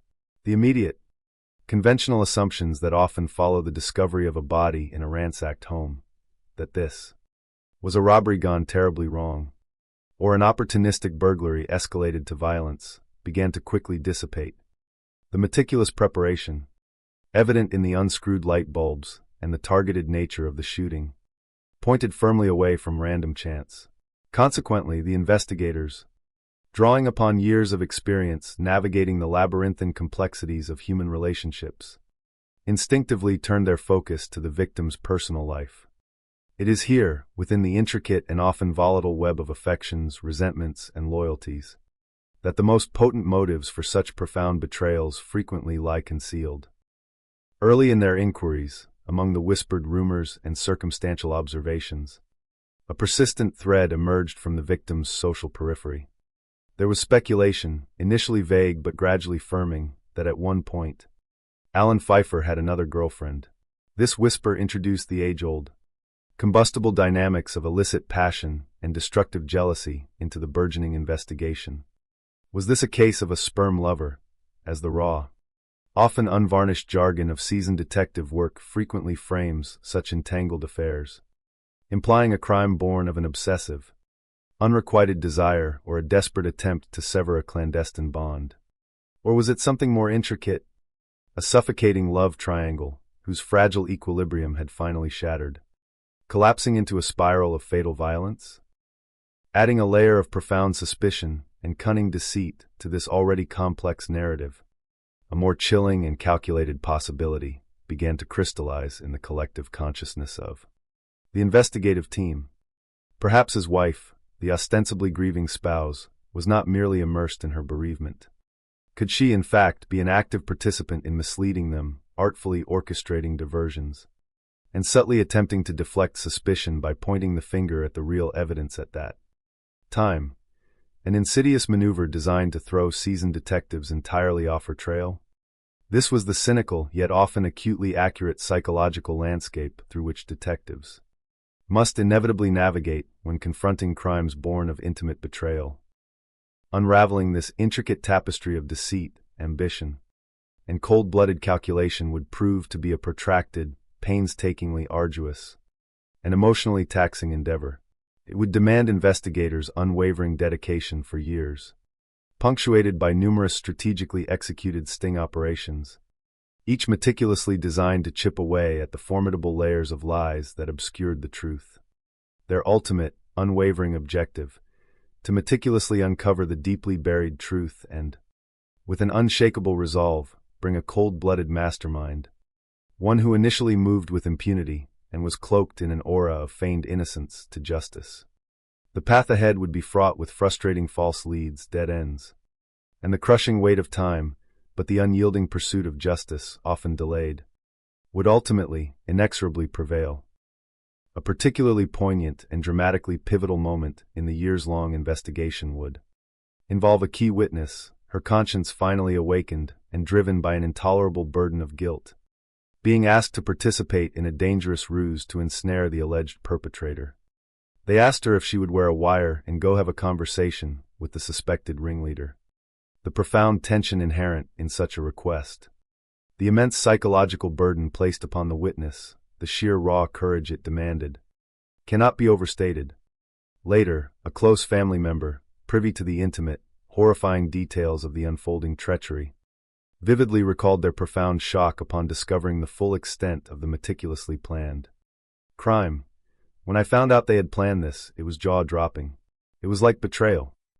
This visceral, almost primal reaction powerfully captured the gut-wrenching realization that the tragedy was not merely an unfortunate and unforeseen incident, but a deeply calculated act. A horrific premeditation perpetrated by someone once intimately trusted and cherished, thereby transforming a painful loss into an agonizing betrayal.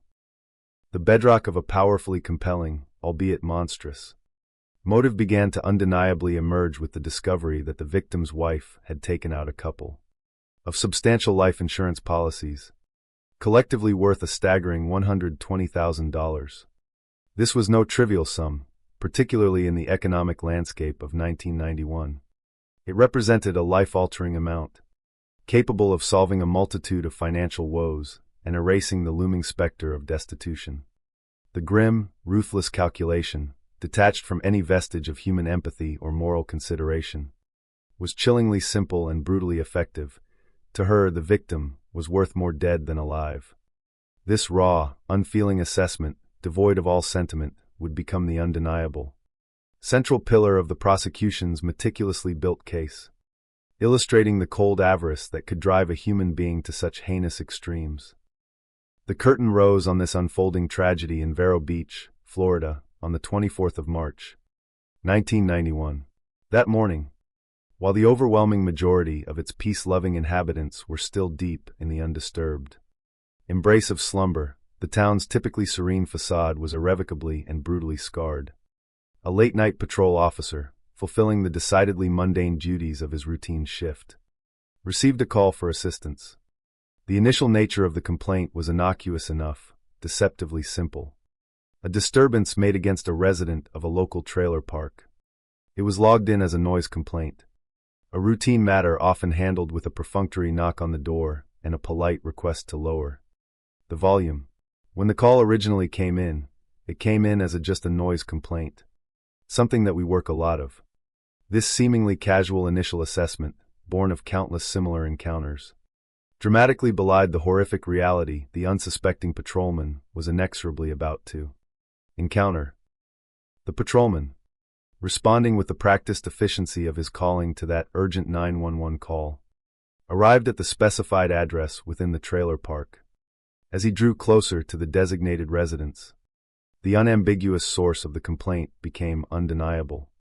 Thrumming audibly in the quiet pre-dawn stillness, heard a very loud stereo blaring from the residence.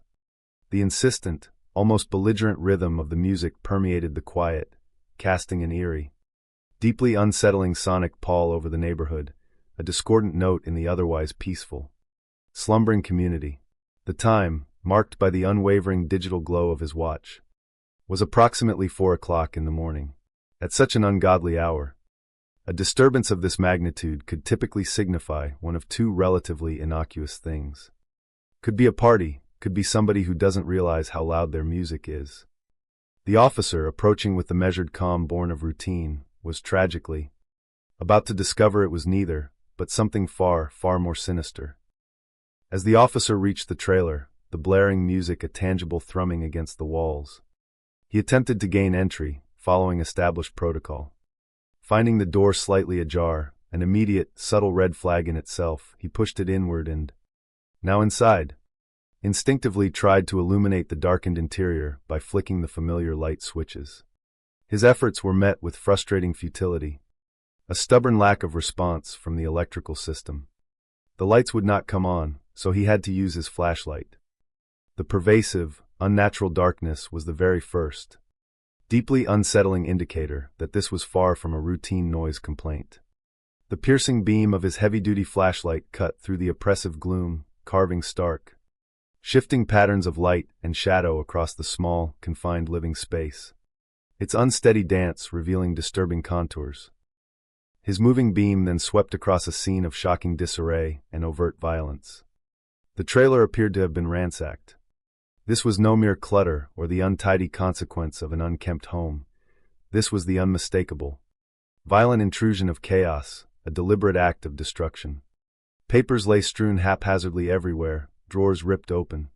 Their intimate contents spilled across the floor, and furniture inexplicably turned over, suggesting a struggle of terrifying ferocity or a staged act of desecration.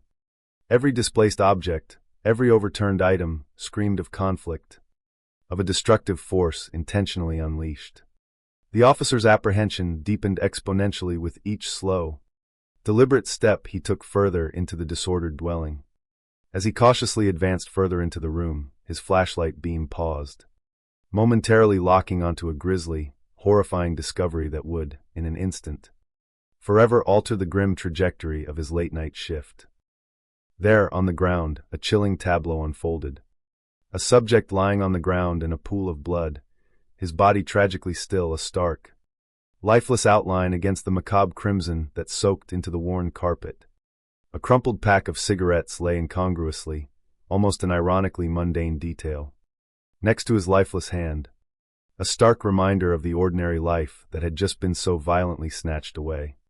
The immediate, instinctive thought that surged through the officer's mind, almost an understatement in its clinical phrasing given the raw, visceral reality of the scene before him, was, it appeared as though somebody possibly shot him. The chilling realization was instantaneous, stark, and utterly undeniable. Without a moment's hesitation, the officer, now fully cognizant of the grave, horrifying situation that lay before him, acted with practiced professionalism. He immediately secures the trailer and calls for backup, his voice now imbued with an urgency that belied his earlier calm, dispatching an urgent call for homicide investigators to descend upon the now contaminated scene. The tranquil facade of Vero Beach, Florida, was irrevocably, brutally broken, its innocent slumber pierced by the ugly truth of human evil. When the full complement of homicide investigators arrived, a veritable small army of forensic technicians, seasoned detectives, and crucial support personnel descended upon the sleepy trailer park. The once tranquil community was abruptly transformed into a tightly controlled, bustling, yet intensely focused crime scene. The systematic process of processing the scene for evidence began with grim, meticulous determination, each minute detail, each misplaced object, each stained surface, meticulously catalogued as a potential breadcrumb leading inexorably to the truth. The victim, now positively identified as Alan Pfeiffer, remained motionless in front of the blaring stereo, his still form the undeniable focal point of the carnage. Initial observations, gathered by the sharp eyes of the first investigators, poignantly suggested he had met his tragic end shortly after his arrival home from what appeared to be a day's work. It appeared that the victim had just arrived home because he was dressed in his work clothes and still had his car keys near him, these being the ordinary markers of a routine evening commute, one that had tragically culminated in extraordinary and inexplicable violence. The medical examiner's preliminary assessment, conducted with precision and cold detachment, quickly confirmed the brutal efficiency of the attack. It was unequivocally determined that Alan had been shot 3 times, once in the back and twice in the head. The trajectory and precise placement of these bullets would later prove to be absolutely crucial in providing investigators with powerful insights into the dynamics and premeditation of the brutal assault. But it was another, seemingly subtle, yet profoundly significant detail observed within the disheveled living room that truly sharpened the investigators' collective focus and immediately directed their suspicions. A large speaker, an integral part of the very stereo system that had initially drawn the attention of the responding patrolman with its incessant, loud music, had been conspicuously moved near the entrance where our victim entered the door. This was no accidental displacement, no random occurrence within the chaos. It was a deliberate, calculating act, a tactical maneuver. The chilling conclusion that immediately presented itself was that it was consistent with somebody that was hiding directly behind the door, lying in wait. This was a horrifying revelation, indicating not a spontaneous act of violence, but a meticulously planned and expertly executed ambush. Alan Pfeiffer had, unknowingly and tragically, walked directly into a death trap within the presumed sanctuary of his own home. Identification was a swift, albeit somber, process, essential to the immediate progression of the investigation. a driver's license, retrieved with painstaking care from the victim's wallet, which remained remarkably undisturbed in his pocket, corroborated the trailer's address and definitively provided a name. 30-year-old Alan Pfeiffer. With the victim's identity established, the initial knee-jerk assumptions that often naturally follow the discovery of a body in a ransacked home quickly dissolved, replaced by a much more complex and disturbing series of theories. The standard investigative hypothesis, which posits, you have somebody who is deceased in their own house and somebody has ransacked it. Your first impression would be, this is a robbery or a burglary going back, while logically sound, was being severely challenged by the very specifics of this unusual crime scene. Crucially, several critical inconsistencies immediately and pointedly challenged this initial interpretation of a robbery. But his wallet was still there, his keys were still there, his car was still there. These valuable items, often the primary targets of most home invasions or burglaries, remained untouched, presenting a stark contradiction to the robbery theory. Furthermore, and perhaps most crucially, the fact that there was no forced entry or appearance of any forced entry raised the suspicions of the police immediately. There were no broken windows, no pried locks, no splintered door jambs, no evidence of violent entry. This was not the work of an opportunistic thief. This was someone who had gained access without violence or obvious intrusion, someone likely known intimately to the victim or an exceptionally cunning perpetrator who had found an already open or unlocked door. The entire scene, permeated with a meticulous disarray alongside undisturbed valuables, radiated an unsettling aura of calculated intent, suggesting a level of planning and execution far beyond the haphazard or spontaneous nature of a typical robbery gone violently wrong. The lingering mystery of the unlit rooms, which had initially disoriented and alarmed the first responding patrolman, found its deeply sinister and definitive answer as detectives methodically and systematically processed every inch of the crime scene. When detectives discover why the lights aren't working, it's another sign that Alan stumbled into a trap. The reason was chilling in its deceptive simplicity and utterly horrifying in its calculated purpose. The light bulbs in the house had been unscrewed, a meticulous and profoundly disturbing act of deliberate preparation. This confirmed an unequivocally intentional act of sabotage, a premeditated arrangement that left absolutely no room for accident or simple oversight. So even if Alan Pfeiffer came into the house and tried to turn on the lights, he wasn't going to be able to. His world, upon entering the supposed sanctuary of his own home, would have been immediately plunged into an absolute, disorienting, and terror-inducing darkness, rendering him utterly vulnerable to whatever awaited him. He was, as the grim realization settled irrevocably within the analytical minds of the investigators, in total darkness and was ambushed and killed right there in his own living room. The chillingly calculated nature of the murder was now beyond any doubt, painting a grim portrait of a mind that had not only planned the killing, but had orchestrated every precise detail to ensure its horrific, shadowy execution. Further compelling evidence gleaned from the precise observation of the home strongly suggested that Alan did not, in fact, live alone. Interspersed among his clearly identifiable personal effects were various distinct women's belongings, undeniable indications of a consistent feminine presence within the trailer. Outside, parked serenely in the driveway, 2 cars stood as silent witnesses, Alan's powerful, customized Pontiac Trans Am and a distinctively bright red Pontiac Fiero. A quick, routine license plate check provided immediate clarity regarding ownership. When our officers ran the plates of the vehicles that were at the residence, one of the vehicles belonged to Alan Pfeiffer, the other vehicle belonged to Alan's wife, Connie Pfeiffer. This pivotal discovery immediately, and dramatically, redirected the primary focus of the burgeoning investigation, shifting it away from general, anonymous suspects and sharply onto an individual intimately connected to the victim. The sudden, unexplained absence of Connie Pfeiffer immediately raised a host of pressing and deeply troubling concerns for the investigative team. Now we're getting really concerned about where is she at. Has something happened to her?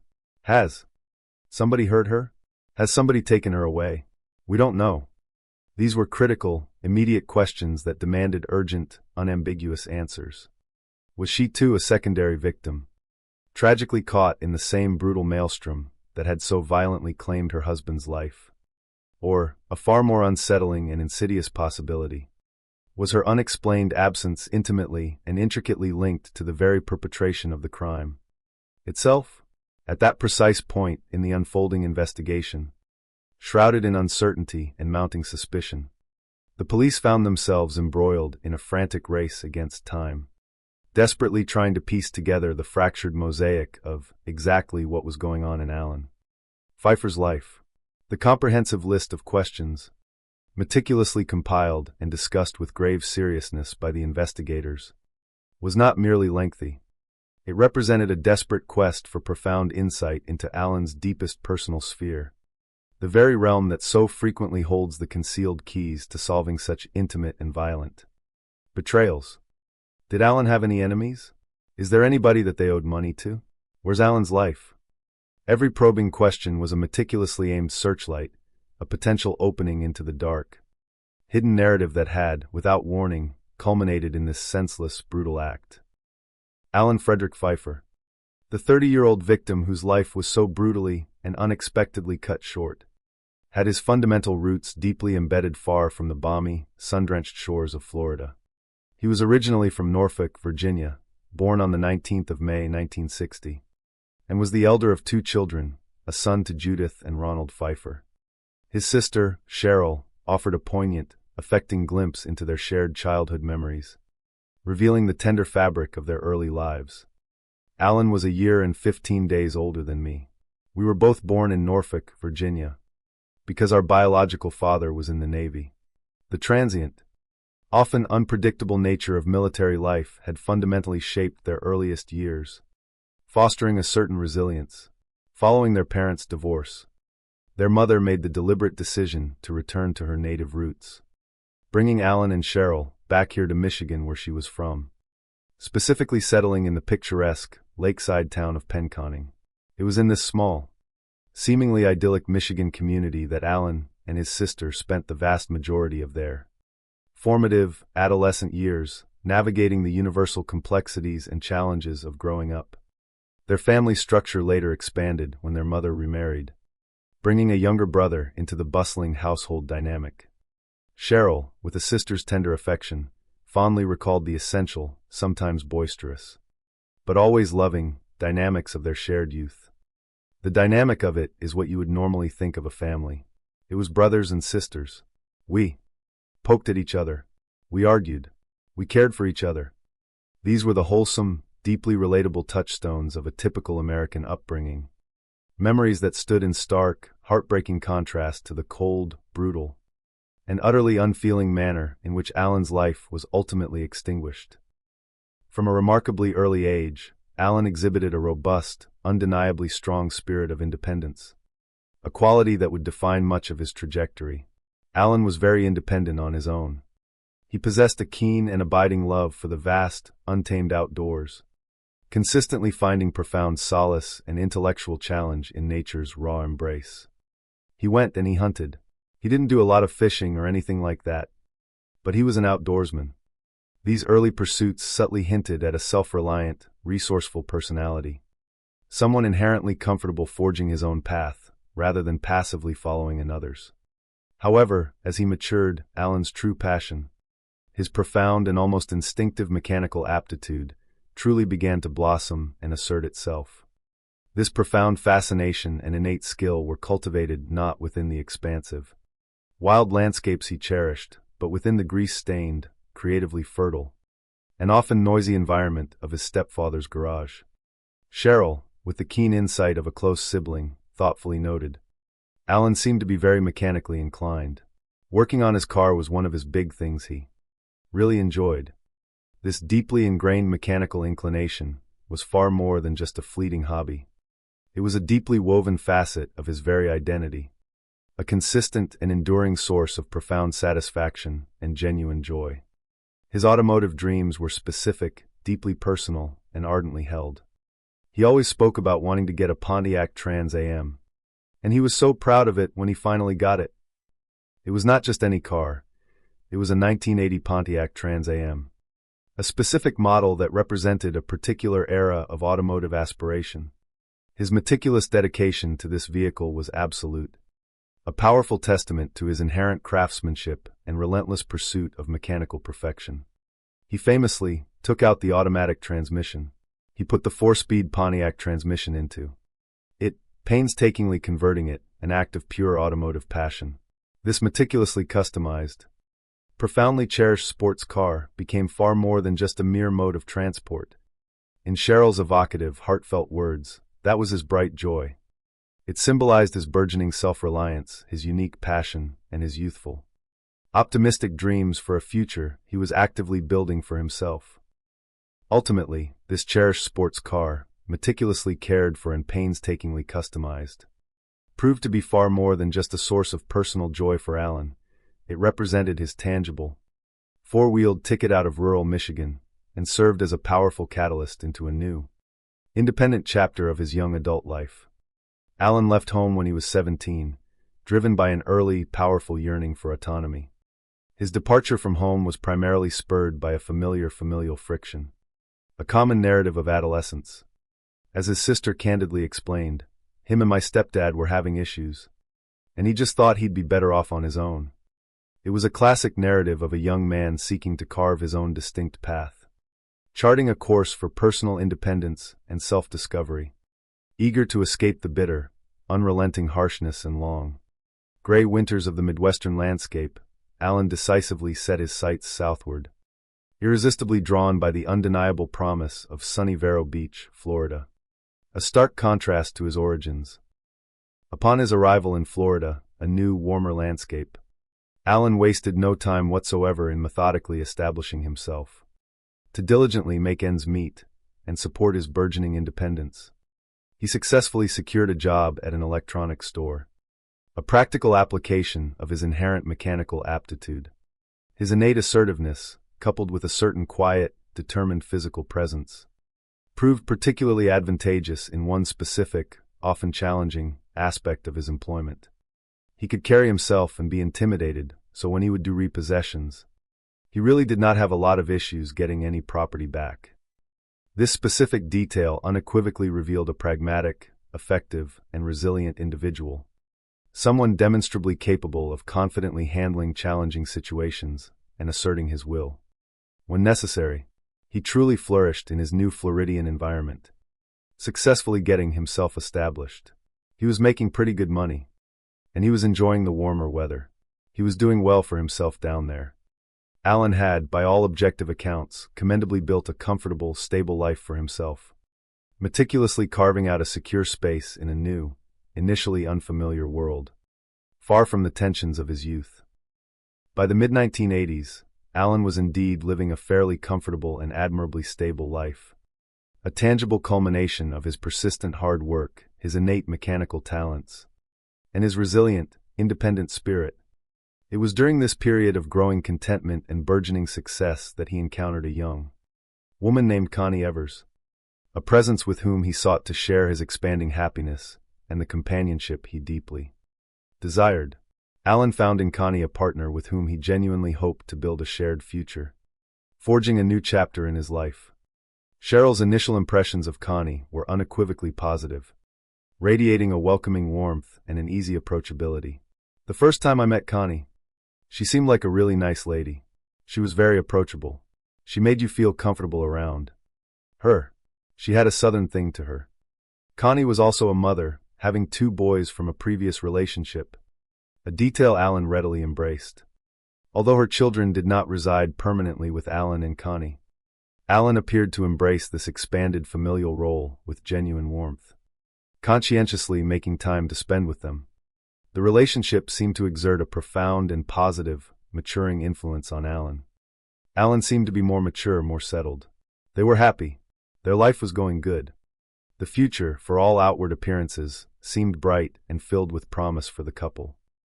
In 1986, a pivotal year, Alan and Connie decided to formalize their burgeoning bond, exchanging solemn vows and committing to a shared life together as husband and wife. Their wedding day photographs captured, for posterity, moments of radiant joy and undeniable affection between them. Indelible images of deep love and vibrant optimism. You could see it's love.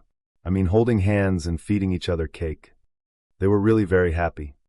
These cherished snapshots served as treasured memories of a seemingly picture-perfect union, brimming with shared dreams and a boundless future. Yet, a mere 5 years later, this idyllic portrait of a happy, blossoming family was utterly shattered, violently ripped apart by the brutal, inexplicable intrusion of unspeakable violence. A vicious, premeditated shooting had left Alan dead on his living room floor, his life prematurely, savagely, and horrifically extinguished.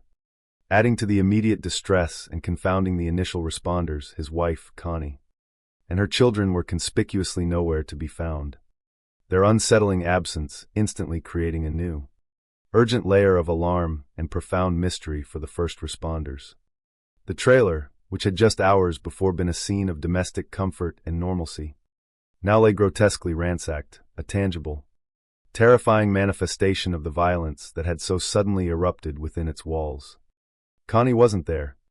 The grim reality that there had been a struggle because there's a dead body in the living room immediately triggered the investigators' deepest, most profound concerns. The chilling, pivotal question lingered with agonizing weight. So there's always a concern that perhaps there's another victim. This horrifying potential for a wider tragedy compelled detectives to act with extreme urgency, expanding their search not just for a killer, but for Connie Pfeiffer herself, desperate to ascertain her safety or the terrible truth of her whereabouts. In response to this rapidly escalating and deeply unsettling concern for Connie's safety, detectives swiftly activated a broader network, notifying state law enforcement agencies across the region, issuing a comprehensive alert to be on the lookout for Connie and her children. Their immediate goal was twofold: to ascertain her safety, fearing she might be a second victim, and concurrently to glean any information that might shed light on Alan's brutal death. While they formally initiated their intensive, methodical investigation into his homicide, the dual objectives of victim location and perpetrator identification now ran concurrently. With mounting urgency, interviews conducted with neighbors proved invaluable, providing critical, time-stamped fragments of crucial information. From their collective accounts, investigators were able to precisely approximate the specific window of time during which Alan Pfeiffer had likely arrived home, triggering the tragic sequence of events.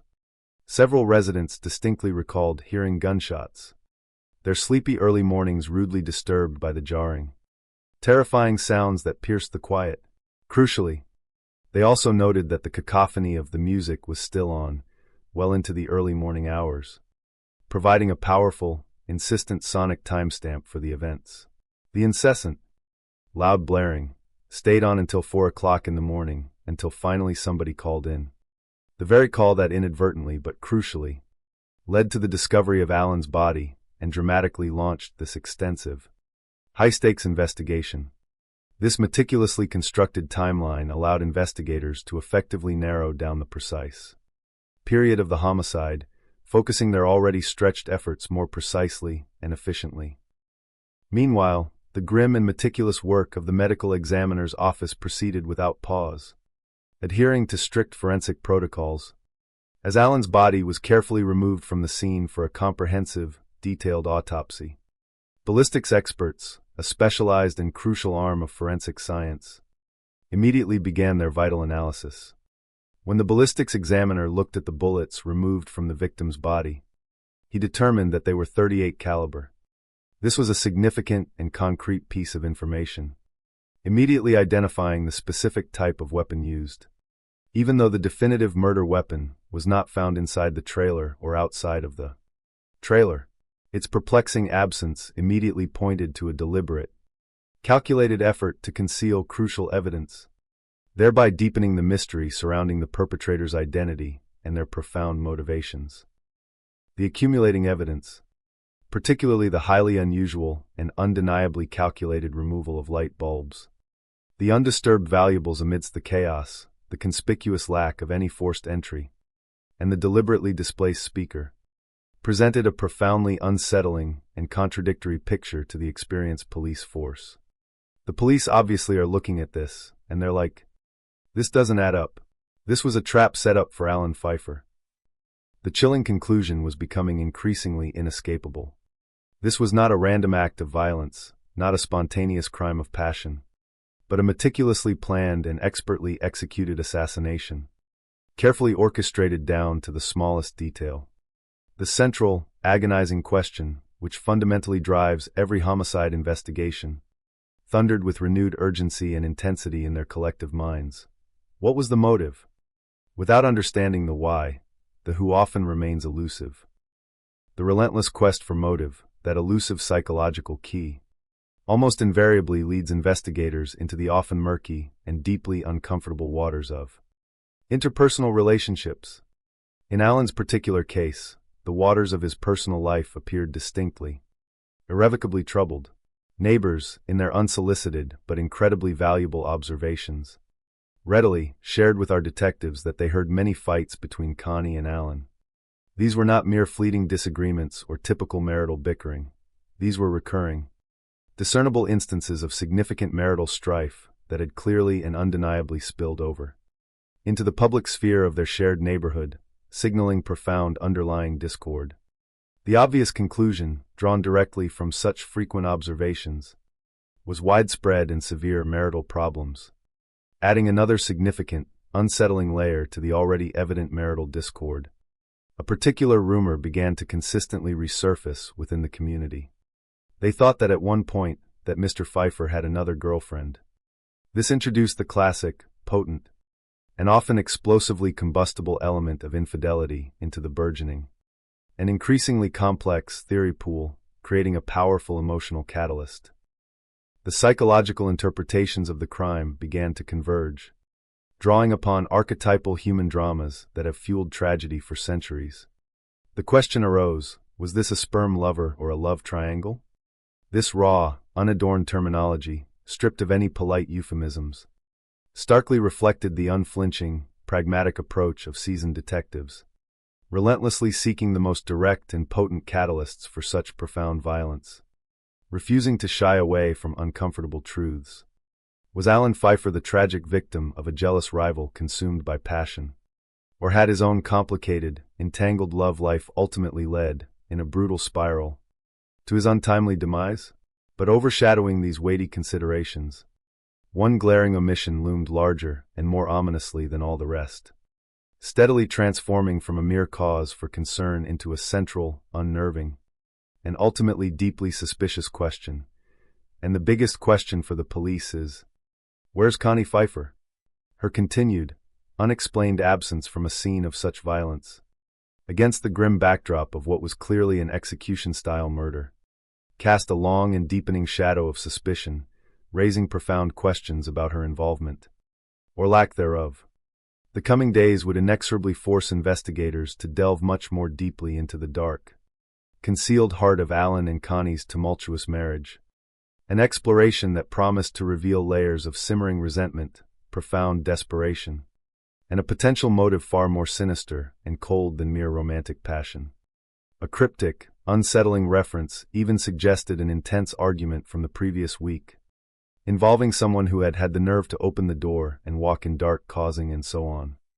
This tantalizing, if slightly garbled, snippet, when fully understood and placed into its proper context, would ultimately contribute another vital piece to the intricate, terrifying puzzle of deception. As the meticulous and psychologically draining investigation into the shooting death of Alan Pfeiffer relentlessly continued its methodical march forward, the collective concern among detectives regarding his missing wife and children only intensified, evolving from initial apprehension into a gnawing, professional disquiet. The stark, undeniable abnormality of Connie's prolonged and inexplicable absence from a scene of such visceral, violent domestic upheaval was a persistent, flashing red light on their investigative dashboard, signaling a profound anomaly. As a married couple, at 3 a.m. or 4 a.m. when they show up there, why isn't Connie in the trailer? The rhetorical question, posed with grave seriousness during strategic discussions, powerfully underscored the unnaturalness of her complete lack of presence, her inexplicable failure to be found within the residence. to respond to the initial police presence, or to even be located within the immediate vicinity, steadily shifted her status within the minds of the experienced investigators from that of a potential secondary victim to a figure of increasingly mounting and profound suspicion. If something happened to her, is she somewhere in the near vicinity lying dead? This horrifying possibility, though yet unsubstantiated, had to be fully and painstakingly explored, definitively ruled out, if only to ensure that all potential avenues of inquiry were properly, thoroughly, and exhaustively pursued in their quest for objective truth. The urgent imperative was, for the detectives, undeniably clear, resonating with a deep sense of responsibility. They need to track her down. The very first, most logical and immediate step in locating the mysteriously absent Connie involved initiating contact with her closest, most intimate family members. Police detectives began by reaching out to her mother and her brother, both of whom, in turn, tried frantically and repeatedly to establish some form of communication with her. Yet, despite their sincere and desperate efforts, their attempts proved frustratingly futile. Connie's loved ones, genuine in their heartfelt concern, were forced, with heavy hearts, to inform the investigators that they simply don't know where she is. Her disappearance adding yet another unsettling layer of mystery and deepening the detectives' already burgeoning unease. Alan's family, still reeling from the devastating and utterly unexpected news of his brutal murder, likewise confirmed they haven't been in contact with Connie either, thereby further reinforcing her unexplained and highly suspicious prolonged absence. The initial news of Alan's violent, premature death had been met with a profound, gut-wrenching shock by his family, an event that ripped through the very fabric of their lives, leaving them disoriented and grief-stricken. Cheryl, Alan's loving sister, recounted with vivid and painful clarity the precise moment her world, and that of her family, shattered beyond recognition. It was on a Sunday. We were just getting ready to go to church. My mom answered the phone. The mundane, ordinary context of a typical Sunday morning only served to intensify the seismic, profound shock of the extraordinary and unimaginable news that followed. All I can remember is my mother's, I can't even say shock. You don't know how to react to news that you would never expect to get. The raw, inarticulate pain of that moment. The complete psychological unpreparedness for such a catastrophic and devastating blow resonated deeply, underscoring the sudden and brutal intrusion of violence into their otherwise peaceful existence. Cheryl vividly remembered her mother's strained, almost choked voice, the immense gravity contained within her instruction. She said, "Cheryl, you got to sit down." And then came the devastating, life-altering blow. The words that would forever, irrevocably alter the course of their lives, marking an eternal rupture in their family's timeline. And then when she said Alan had been killed, I wasn't prepared for that. That was hard. The enduring emotional trauma, palpable even years later, spoke volumes of the profound, unjust loss inflicted by such senseless violence, a grief that time would struggle to truly diminish. When Alan's family members were cautiously and empathetically probed by investigators about the long-standing, whispered rumors of Alan's infidelity, they reluctantly acknowledged that Connie herself had mentioned it previously. However, they had genuinely operated under the assumption, an interpretation sadly born of hope rather than stark reality, that the couple had moved past it, that their marital differences had been successfully resolved. From their external vantage point, Alan and Connie's relationship outwardly never gave any indication that there were issues. Nothing was out of the ordinary. It didn't seem to have any problems. This presented a classic and tragic disconnect between the public facade of a seemingly stable marriage and the tumultuous, dark reality that was festering and simmering just beneath the tranquil surface. It was noted, however, and crucially so, that Alan was also kind of a private man. If he was unhappy, he hid it. This deeply ingrained personal characteristic, while understandable in many respects, unfortunately contributed significantly to the opaqueness surrounding the true, deteriorating state of his marital affairs, thereby making it even more challenging for his loving family to discern the profound storm that was relentlessly brewing within, a storm that would eventually break with devastating force. As the clock continued its inexorable, relentless tick, with investigators increasingly frustrated and profoundly concerned by their persistent inability to pinpoint Connie's location. A growing, pervasive sense of dread began to deeply permeate their daily discussions and strategic sessions.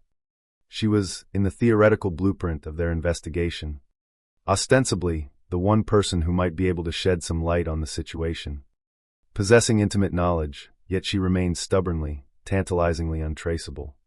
Just as their gravest suspicions began to definitively coalesce, envisioning a truly horrifying scenario involving either a secondary victim caught in the violence, or a shrewd, runaway perpetrator, Connie, with an unsettling flair for the dramatic and a timing that would later be viewed with an intense, burning suspicion, unexpectedly and abruptly reappeared, much to the profound astonishment of everyone involved. At 116, I believe in the afternoon on the 24th, Mom showed up with Connie at the police department. Her sudden and unannounced arrival was met with a complex mixture of immense relief that she was alive, immediately giving way to an intense, sharply redirected focus for the seasoned investigators. Connie presented a carefully constructed picture of profound, overwhelming grief. Connie was very distraught. She was crying. She had just lost her husband. It was as much of a shock to her as it was to us. Her outward emotional display, while undeniably compelling and deeply convincing to some, was nevertheless observed with the seasoned, professional skepticism inherent in detectives rigorously trained to scrutinize every minute detail, every nuanced performance, and every carefully articulated statement. The immediate primary line of questioning, predictably and justifiably, centered directly on her inexplicable, prolonged absence from the crime scene. They ask her, "Where were you? Where have you been?" Connie, composed despite her outward tears and carefully rehearsed distress, provided a narrative that would, for a considerable period, serve as her crucial, meticulously crafted alibi. She indicated with unwavering conviction that she took her kids to her mother's where they were staying, ostensibly for their safety or convenience, away from any potential domestic strife. She then claimed to have spent the evening at the fair, and she had stayed with some friends. A bustling, public location seemingly perfect for establishing a solid alibi. She emphatically stated that she had rushed to the police department as soon as she got the news of Alan's death, portraying herself as a dutiful, grieving widow. This detailed and seemingly comprehensive account offered a plausible, though precisely constructed, explanation for her whereabouts during the critical time frame of Alan's murder. However, with Connie now physically present, demonstrably alive, and apparently unharmed, the investigative focus underwent a pivotal and fundamental shift. The initial, compassionate concern that she might tragically be a victim swiftly transformed into the urgent, professional necessity to meticulously rule her out as a suspect. Every single detail of her newly provided alibi would be rigorously tested, every claim meticulously cross-referenced against independent sources and established facts. Connie, under the intense, probing interrogation, confidently provided the precise names of her purported companions at the county fair. 3 specific friends, Paul Evans, Sarah Thomas, and Donna Waddell. This triumvirate of witnesses now became absolutely central to her asserted innocence. Her impenetrable shield. Investigators, moving with deliberate and practiced speed, immediately located all 3 of those individuals. They then conducted separate, in-depth interviews with Sarah Thomas, and they talked with Donna Waddell, and they talked with Paul Evans, and everything did seem to mesh at that point. This early and seemingly consistent corroboration, a powerful confirmation from 3 independent sources, provided Connie with a seemingly solid and almost unassailable foundation for her alibi, a powerful shield that would effectively deflect, for a significant period of time, any direct suspicion aimed squarely at her. When pressed by detectives on the precise reason why she hadn't returned home that fateful night, especially given the continuous, loud music still blaring from the trailer, Connie provided a simple, seemingly powerful explanation. She says it was because she was afraid. Her marriage to Alan, she readily confessed, wasn't a good relationship. Her admission, aligning with prior neighbor reports, powerfully reinforced the pervasive rumors of profound marital discord. They weren't in a good place in their marriage. Connie further substantiated the persistent whispers of Alan's infidelities, confirming that Alan has had several affairs